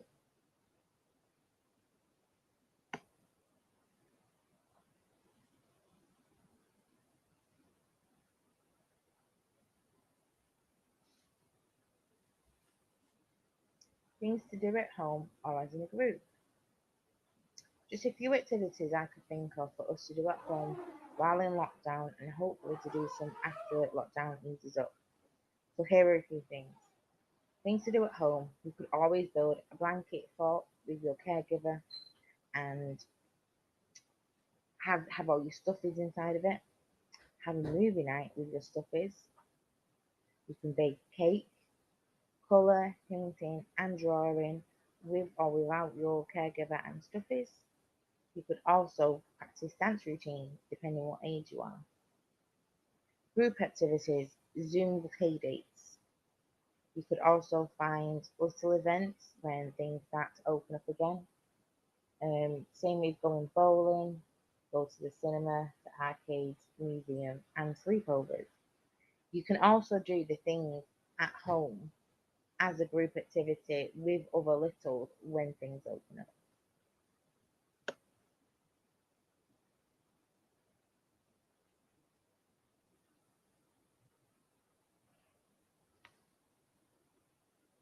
Littles and their caregivers. Littles love having a caregiver. We feel safe and protected when we have a caregiver. This allows us to slip into little space and stay there for a longer period of time, as we know we have a caregiver to do the adult tasks and to keep us safe when we need them.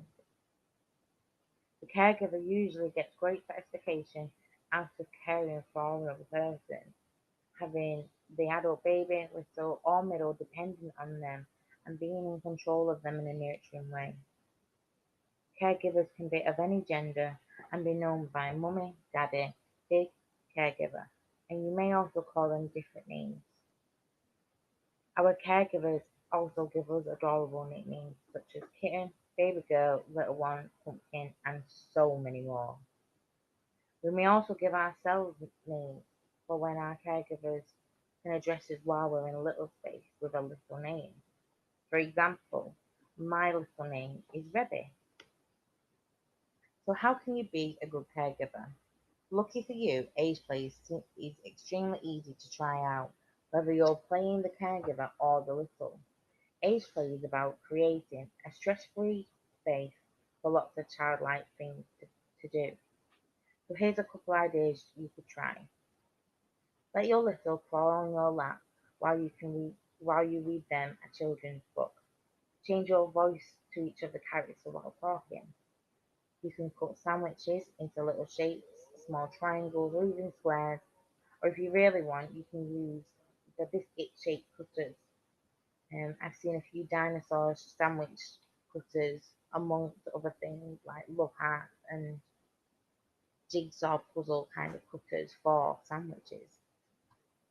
Colouring with your little and sharing pencils together and then show the end result of both of your pictures. If it's warm outside, get some bubbles and bubble ones and see who can blow the biggest bubble.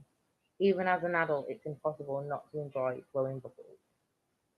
You could also get chalk and draw in your own garden or the path outside and show your little how to do a hopscotch. Put your little to bed and snuggle with them while you stroke their hair lovingly. This can be intimate, a moment for both of you. Don't forget about corner time. As a simple punishment, you can force your partner to stand or face to the wall for their misbehaviour. Bonus points, supervise them and feel free to give a harsh scolding if they wiggle or move too much.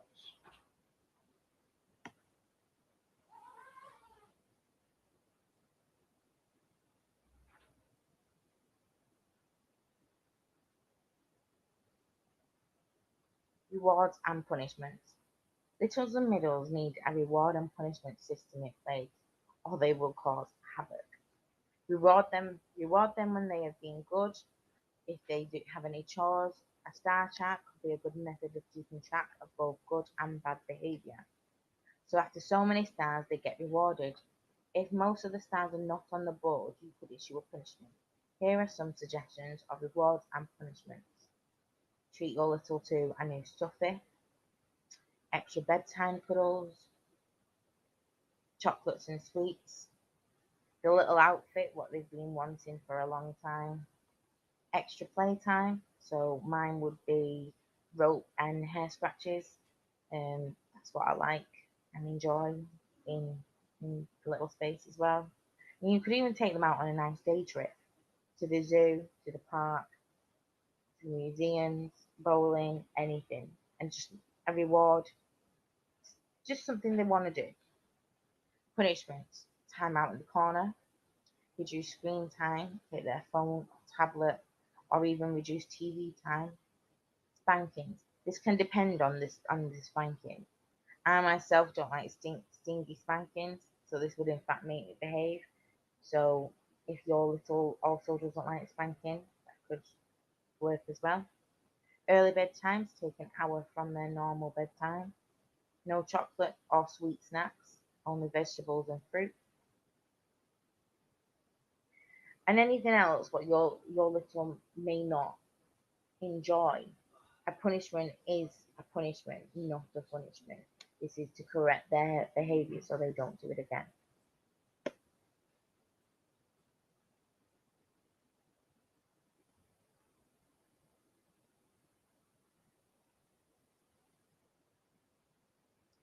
Pointers for those that don't understand age play. Age play is for consenting adults and consenting adults only. It is only to be taken part by adults over 18. It does not mean we are attracted to children. We simply like to act like a child and have a caregiver who will treat us as such. Caregivers are not attracted to children, but they take on the nurturing and attentive role to look after their littles and age players like a parent would. If you don't understand why we do this, please simply ask politely. We are an understanding community and we often are happy to explain why it is what we do and what the benefits we get from this. Or please feel free to research this yourself. You're always able to research online and find out things yourself. There may be negative things about kink and age play, but it's most certainly not the case 100% of the time. We choose this lifestyle because we enjoy it and we love it. And a lot of us do this safely and with consent.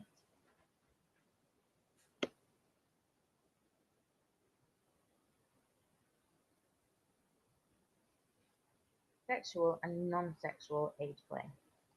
Age play doesn't need to be sexual, but oftentimes it does create an extra excitement and arousal which leads to a more passionate sex. For the sake of simplicity, you can assume that there are two types of age play out there, sexual and non-sexual. Non-sexual age players do not find their regression to be a sexual experience. They like to regress for its own sake of being useful. Non-sexual age players tend to enjoy going further into regression and may require more hands-on care than a sexual age player. Non-sexual age players are going for genuine regression experiences. They want to immerse themselves into genuine experiences of their younger selves. And then this is discussed with their caregiver, that any sexual advances aren't welcome while they are in little space. Sexual age players find a sexual enjoyment in the role play. For many sexual age players, this is due to feeling of being cared for and the trust and intimacy involved in the role play scenario. People who enjoy the sexual side of age playing will likely enjoy sexual touching and orgasm during the scene. Some age players use their little or middle side as a fun way to lead up to sex, such as foreplay, and often when clothes come off, they are back in their adult headspace. Though sometimes this isn't the case, but we need to remember that these are two adults over 18 participating with consent in their sexual role plays. Often, even vanilla people role play in an age role without realizing it, such as the teacher and student. Both are consenting adults, it just adds a little bit more excitement to each of them. In many cases, sexual age players will consider their enjoyment of age play as a fetish or kink, whereas many non-sexual age players may consider it as part of their core identity and a part of their actual lifestyle.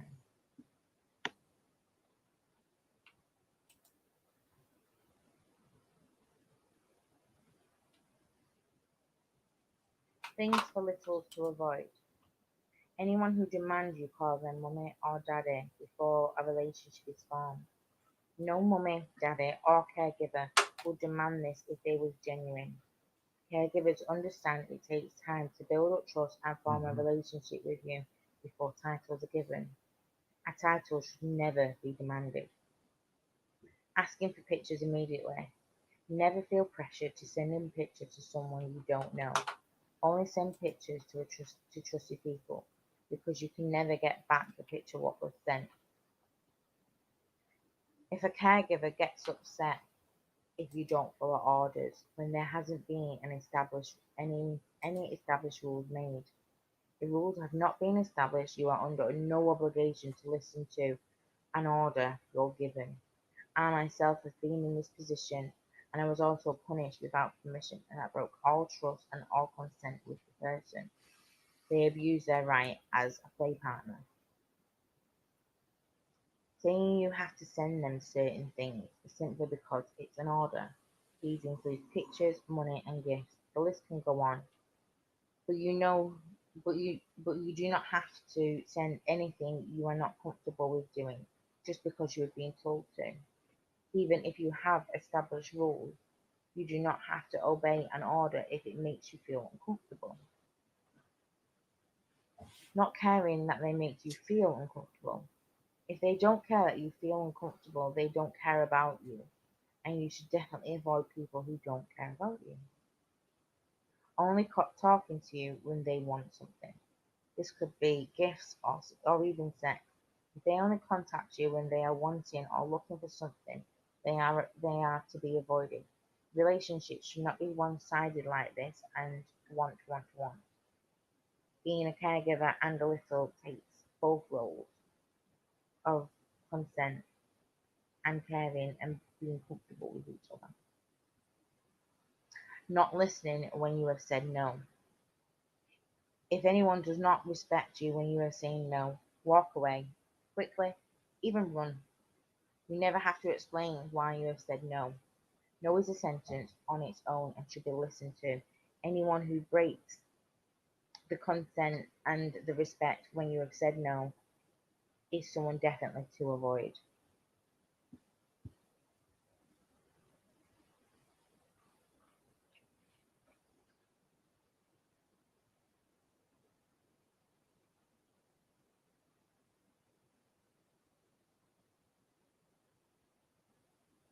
Resources for age play. Here are a few websites I've found.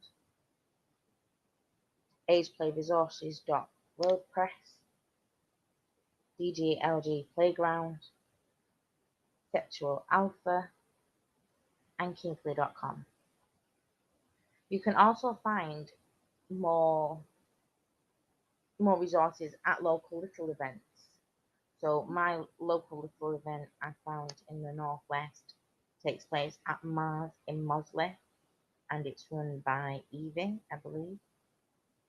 And you can find little events on FetLife on the event listings that can help you find your local events. You can also look at other websites, but these are the 4 that I found to be helpful to what I was looking for this presentation.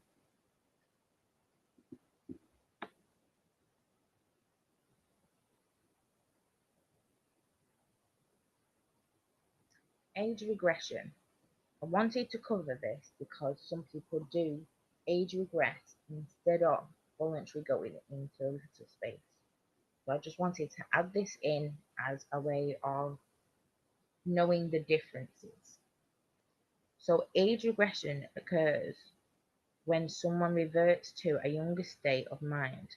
This is a retreat that they may do for only a few years younger than the person's physical age. It can be much younger into an early childhood age or even infancy.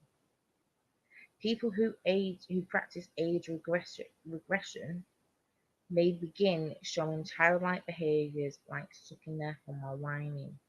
Others may refuse to engage in adult conversations and handle issues they're facing.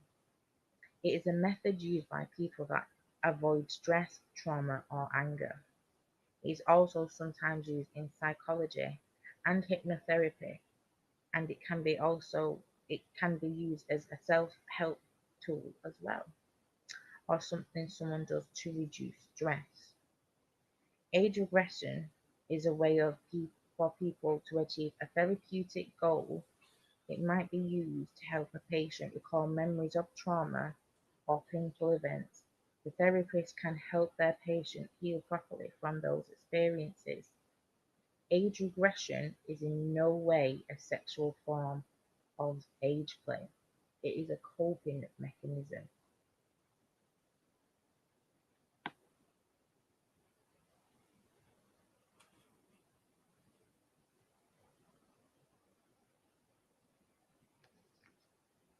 So here are some of the stalls at LAM and LAMchester. AB Universe can be found at LAMchester, and they also have their own website. They sell a range of age player things, so 4-tape diapers, 2-tape diapers, hook and loop diapers, crinkle diapers, incontinence brands, diaper boosters, rompers or onesies, which are at the bottom right of the screen. They call them diaper suits. They have t-shirts, stickers, and lots of different ABU swag, so beanies, caps, and mugs.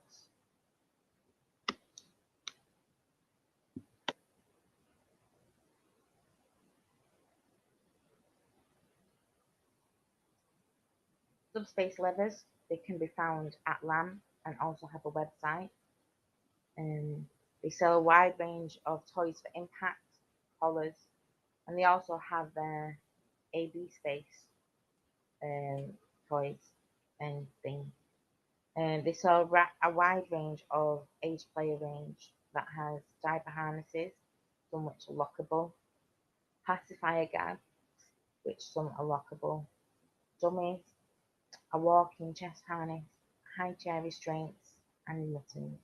They have a few vegan friendly products too.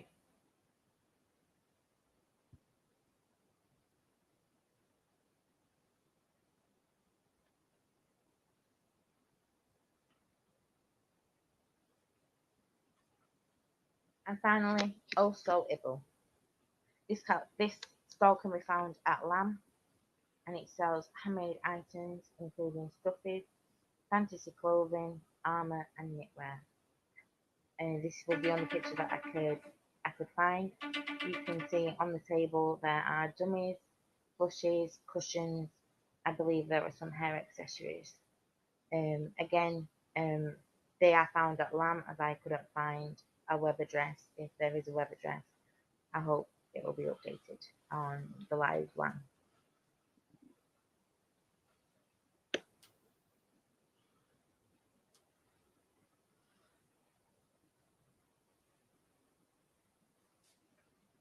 There is another site I'd like to mention, Little for Big, which is where I got my romper from. You can also find them on Amazon. They sell onesies, dummies, and long tops, amongst other things. But that's all from me now.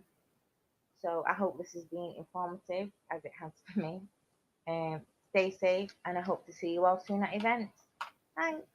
Bye.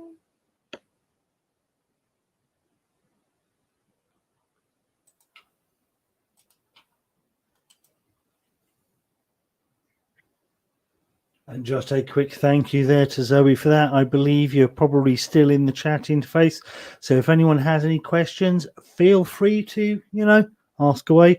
Not that I'm putting the brat on the spot in the slightest. Superhero, are you fighting injustice in this world? Do you want to kick COVID's butt? Then grab a mask to outlast this pandemic. If you're into the themes of punk, fetish, gender fuckery, or neurodiversity, this is for you. Come, join the other misfits, freaks, and weirdos, and celebrate your own unique expression!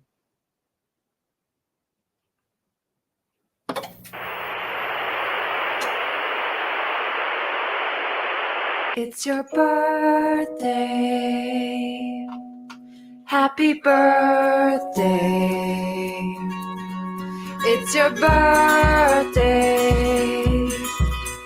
Happy birthday. It's a great day. That's what we say. Happy birthday to you.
quite into making stuff when I was a kid with my grandma.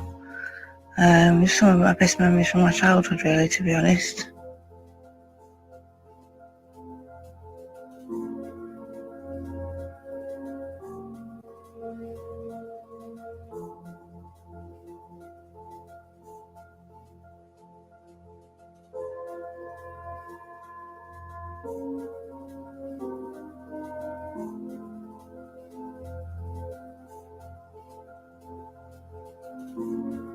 I suppose just being little, enjoy making stuff for other littles.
I have the most amazing workroom at home that has Hello Kitty wallpaper, and it is totally my happy space.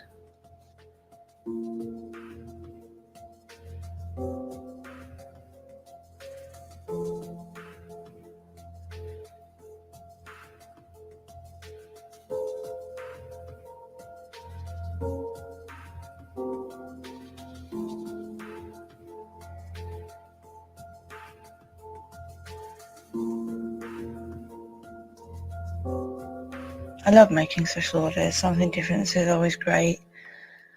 Had some awesome ones, jingly pumpkins, patchwork coats, all sorts of things. They're always fun.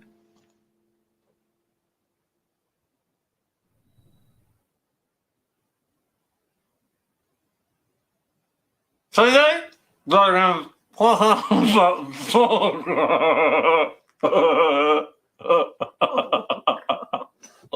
I'm gonna enjoy this video.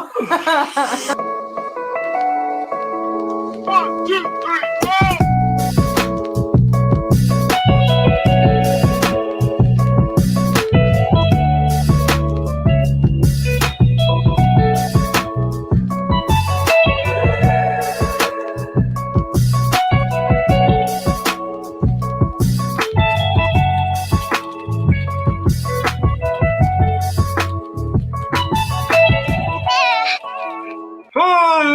I'm welcome.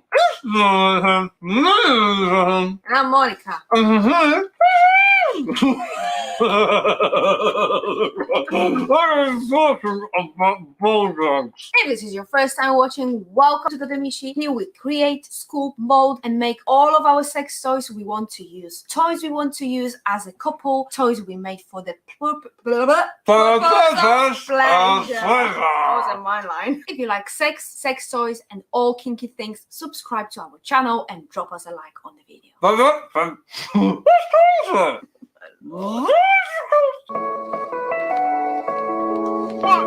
three,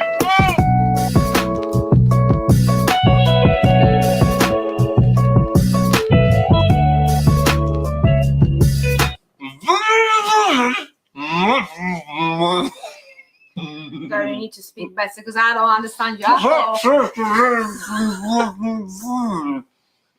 That's right. Muffled moans can add to the sexual pleasure while also making things quieter. As Adam said, the Bogart is all great for any BDSM play.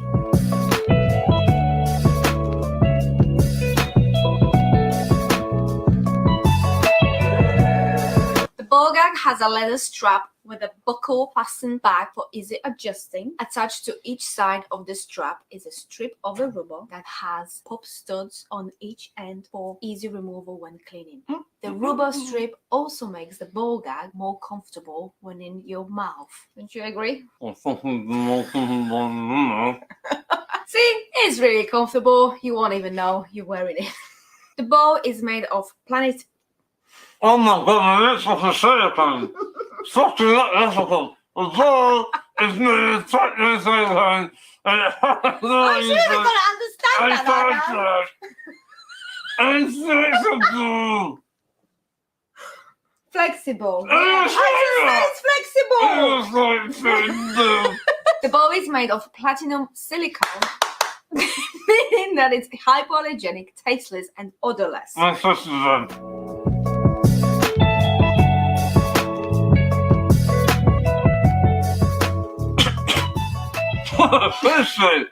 If your partner is gagged, mouthful of balls. Safety words are not the best options, so make sure there's something visual you recognize. Waving.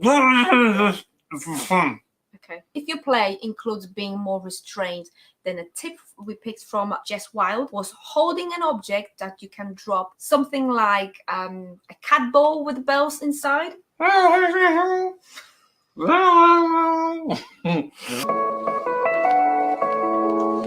three,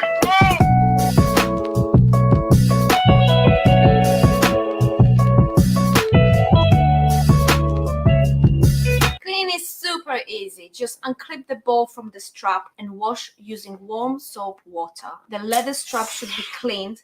With a damp cloth. Yeah, with a damp cloth. Yeah, and then allow the ball gag to clean. Yeah, air dry. Is that what you meant? I'm a mind reader. 1, 2, 3,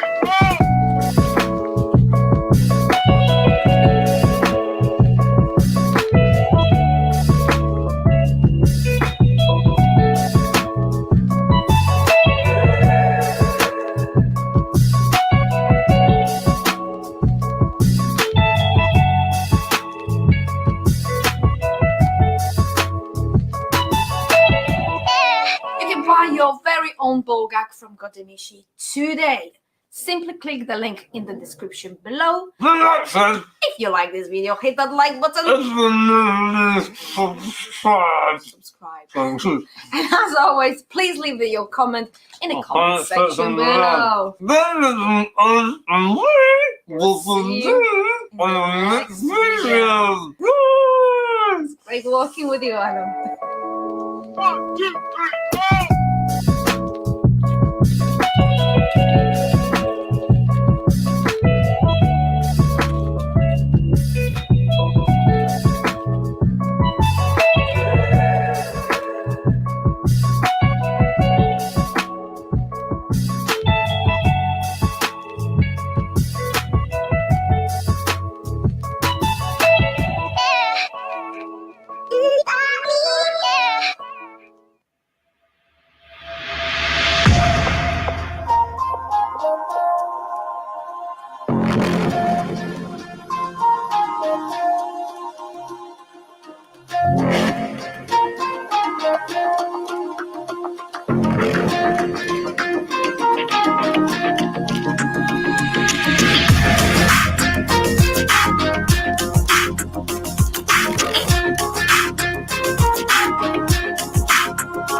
And I've been chillin', watching the ocean with you. Baby up with a slow motion crew. And we up in our growlings when people change, but not us. And we just chillin', kicking it, kissed by the sun. Could be soaked to the skin in the mall soon. I know she got the good vibes when seasons change, but we're the same. Even if I lost all my money, the zero runs deep, honey. And I don't need to speak a single word, 'cause you got me holding, holding. Even if my jokes turn funny, my tongue tied up on it. And I don't need to speak a single word, 'cause you got me holding, holding.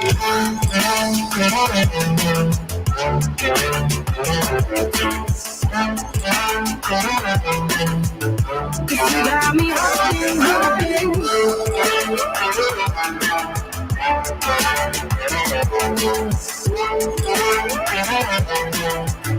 You got me holding.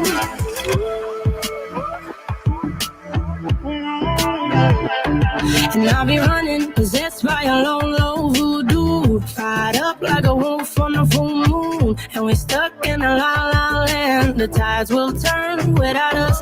And I'll be killing time like I might be a cartoon. Take it in real life like haiku. I know we got the good vibes when pieces fall right into place. Even if I lost all my money, the zero runs deep, honey. And I don't need to speak a single word, 'cause you got me holding, holding. Even if my jokes turn funny, my tongue tied up on it. And I don't need to speak a single word, 'cause you got me holding, holding.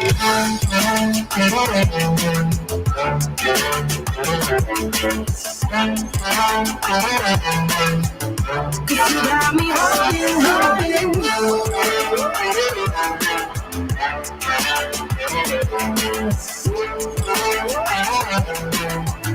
You got me holding, play me like a bass guitar, simmer down and mess me up, tripping like I'm Jimmy at Woodstock. Drum me around in no red Ford, shivers down my spinal cord. Cause you got me holding.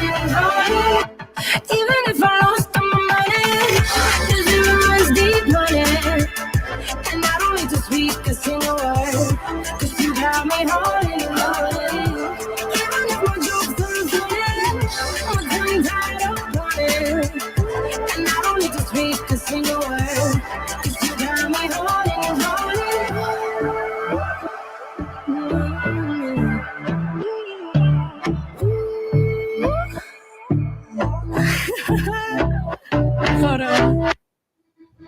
I like you, but it's not okay. Whatever, can I walk away? Oh yeah. Can still see your face. So tell me what to do, cause I can't find a way. Baby, please just tell me if I'm, tell me if I'm, tell me if I'm fine. Tell me if I'm, tell me if I'm, tell me if I'm, baby, please just tell me if I'm fine.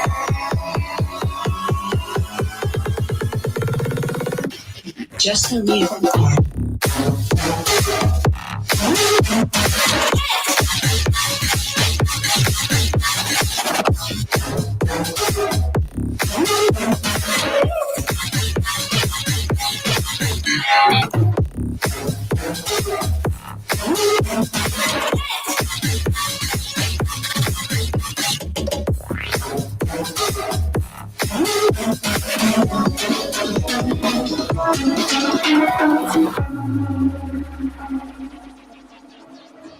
I like it, but it's not okay.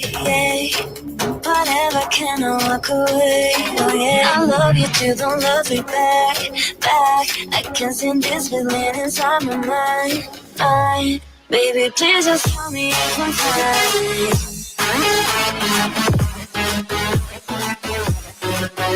Please just tell me if I'm fine.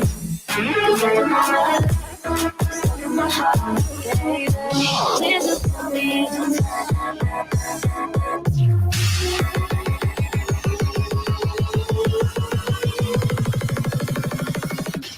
Just tell me if I'm fine.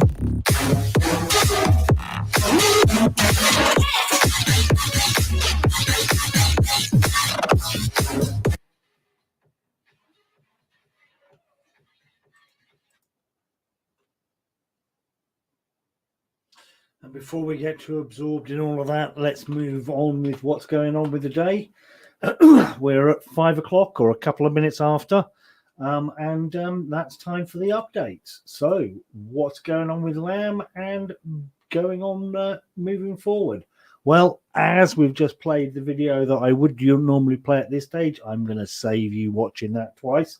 But the good news is lockdown is coming to an end. We have COVID secure shopping options on the 17th and 24th, and there are going to be some more dates announced. When are they going to be announced? Well, a whole stack of them are going to be announced next weekend. On top of that, we've also announced the Manchester date for the 24th of May. And you know what? That means we're definitely coming out with some fusion events. We're actually going to be live streaming from the events themselves. And because we can't have gatherings that would allow educational workshop, etc., we're going to actually fuse the two together. We're going to have some pre-recorded content available coming out on the day, and we're going to hook in with the normal sessions like healthy mental practices at the normal time. So you'll be able to join those via Zoom, join those via YouTube. Hey, you know what? Some weeks you might even be able to join via Facebook if the cockwombles let us. But there we go. So there's the date, Sunday, the 23rd of May at a central Manchester location. Tickets for that likely to go on sale next Sunday. Gonna make sure that the bondholders know a little bit of information first, and then we'll be updating from there. So here are the details of the in-person events coming up. The ticket details are up on the screen. They're also available via the event listings on FetLife. So at the first of those markets, who's going to be there? Well, here's the stall lineup. Quite a few of the old classics. And you know what? A couple of the new and interesting ones as well. And a number of the stall holders been very busy during lockdown. Got some very interesting products to bring forward. Another interesting thing that we're bringing forward at the moment, couldn't have the birthday lamb, couldn't do the lamb eat as usual. So what we're doing is holding a replacement for that. So when you come to the outdoor events moving forward, please let us know, let the crew know your nominations for best online munch or event.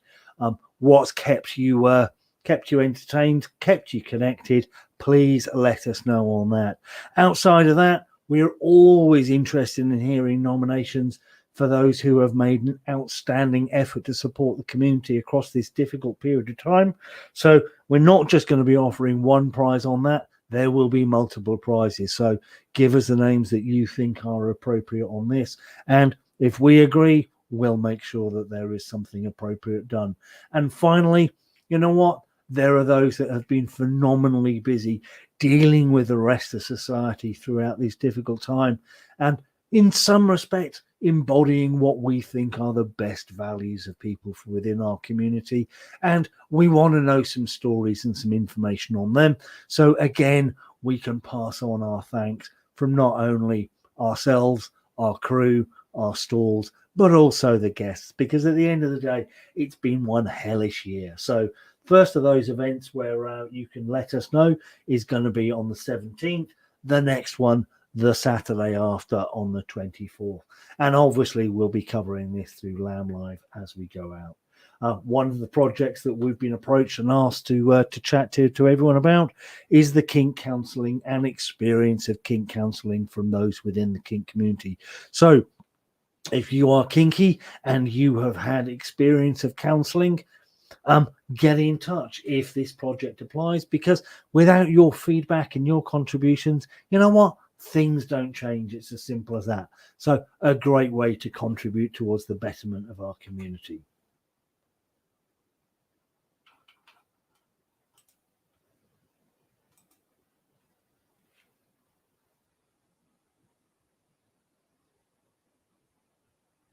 Hello everyone, my name is Megan and I would like to recruit some participants for a research project.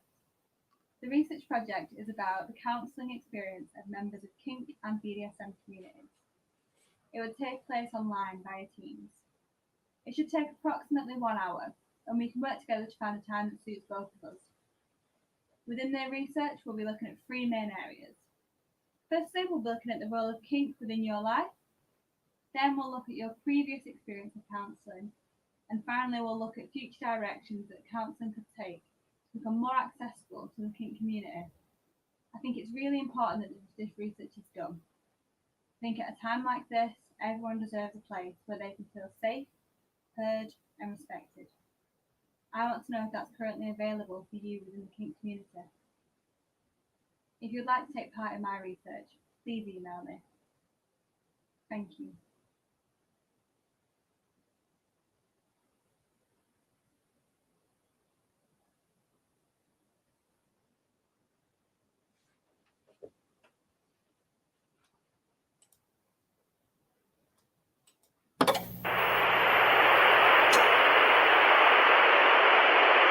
It's your birthday. Happy birthday. It's your birthday. Happy birthday. It's a great day. That's what we say. Happy birthday to you.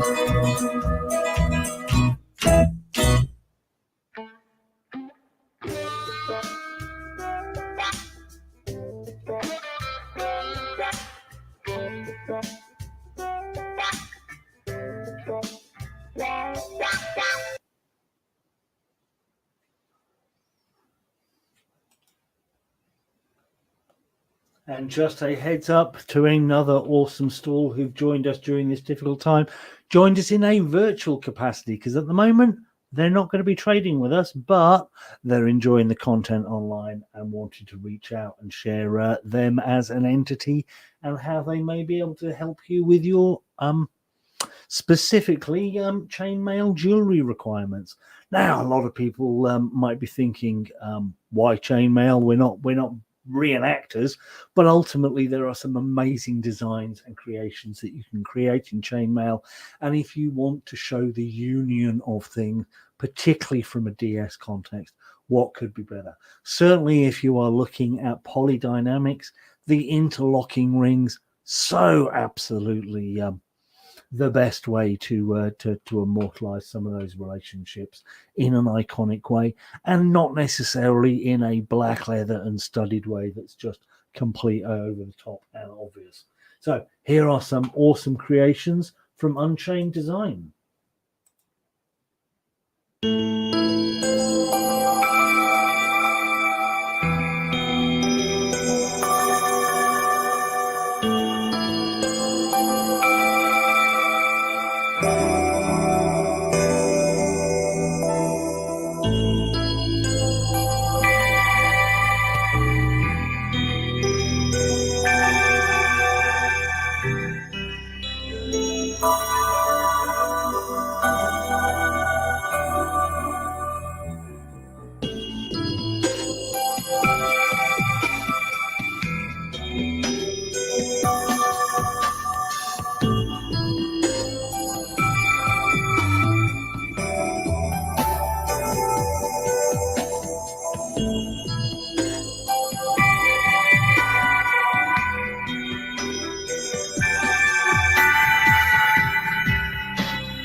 And here's the current schedule for LAM Live moving forward.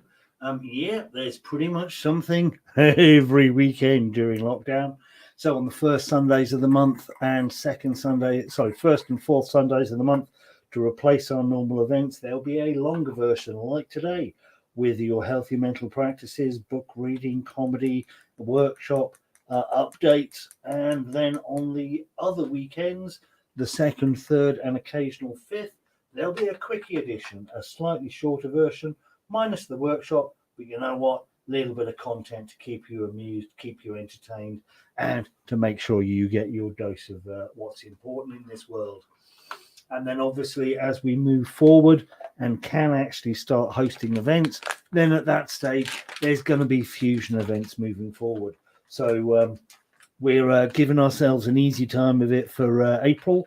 But moving forward for May, you're going to start seeing fusion events where even if it's going to be shopping only on site, there'll be me standing in the equivalent of a DJ booth or something, presenting content throughout the day, hooking in the healthy mental practices. So if you are on site, you'll be able to use the LAM secure Wi-Fi network to engage and connect with the content that way. or if you're off-site, you'll be able to connect via Zoom, via YouTube, or your smart devices. So we think it's probably the most logical and sensible way so that we don't actually lose all of the fun that we've had of the last year. You know what? 53 live streaming events. It's a fair amount of content. It's a significant investment in time. And I don't think that's something that we should just throw away just because we think the world is getting back to normal. That certainly doesn't help the people who connect with us on a global basis.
And we've got to that fun part of the afternoon where I get to do the draw and give out some LAM cash and a pair of tickets to a future event.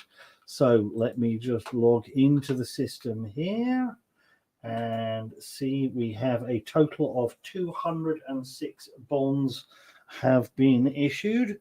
So I need a random number between 1 and 206.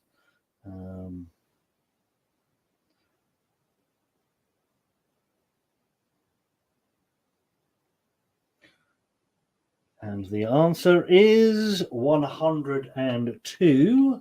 So let's go to the ticket list and let's work out what 102 is. What I'm going to do is, so that you don't have to have dead space as I do that, I'm going to quickly play some store messages. So I'll be back with you in a minute.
Oops, and there we go. And just so you know, the winner was someone called Sue.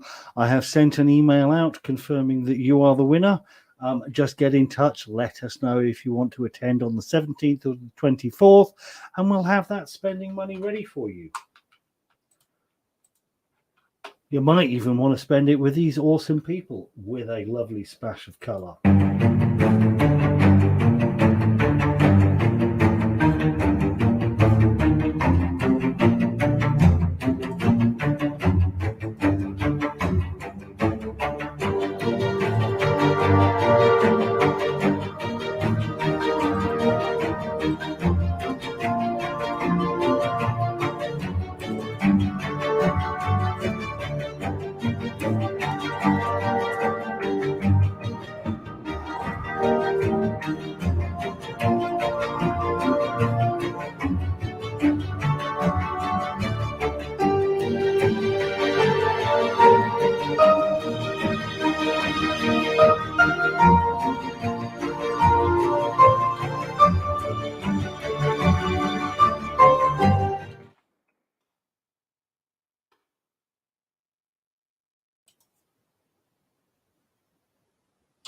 And here we go. Here's the details for the Telegram group chat that runs throughout lockdown. You know what? We're probably just going to keep this one running. So if you want to catch up and chat to some of the people that you might like to see around LAM, then that's a great place to do so.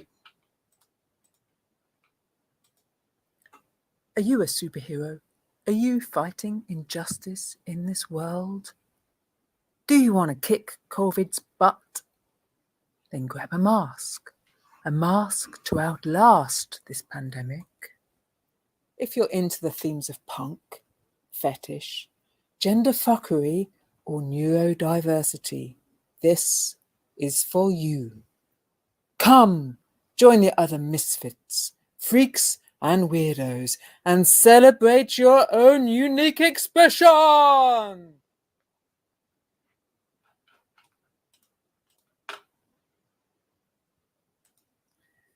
Here we have affordable leather products range of 30 suede floggers, available in lightweight straight tail and super heavy loop tail versions.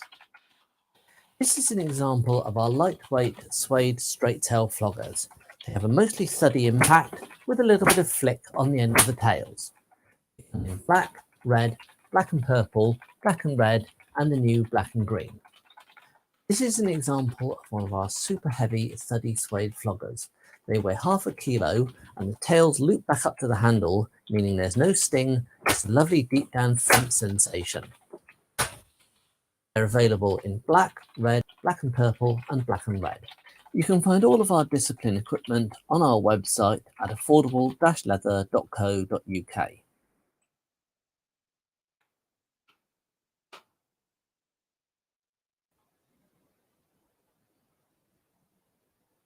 And if you're looking for a watch party and place to catch up with other kinky people whenever LAM Live is on, there's always the crew social hosted in the details on the screen.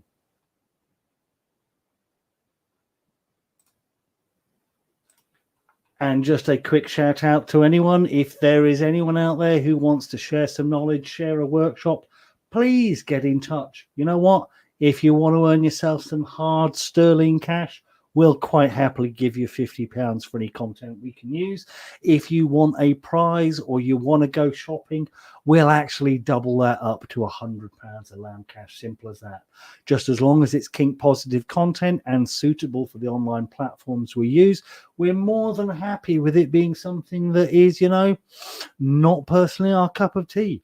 We'd far rather give a voice to people to get some of the more obscure and niche things out there.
Please,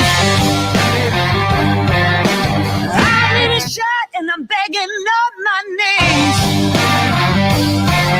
The way to fight is one better at the time.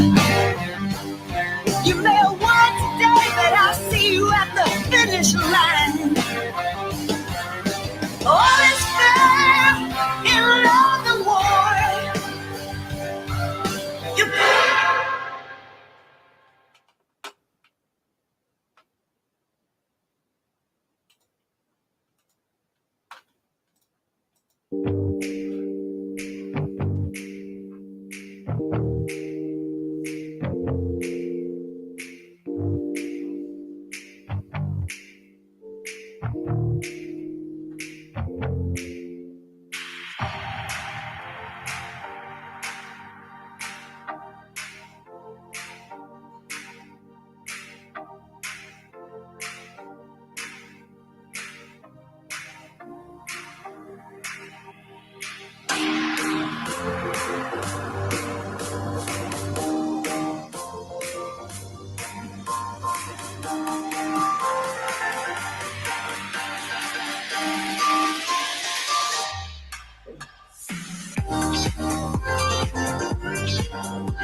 You will just feel. Welcome.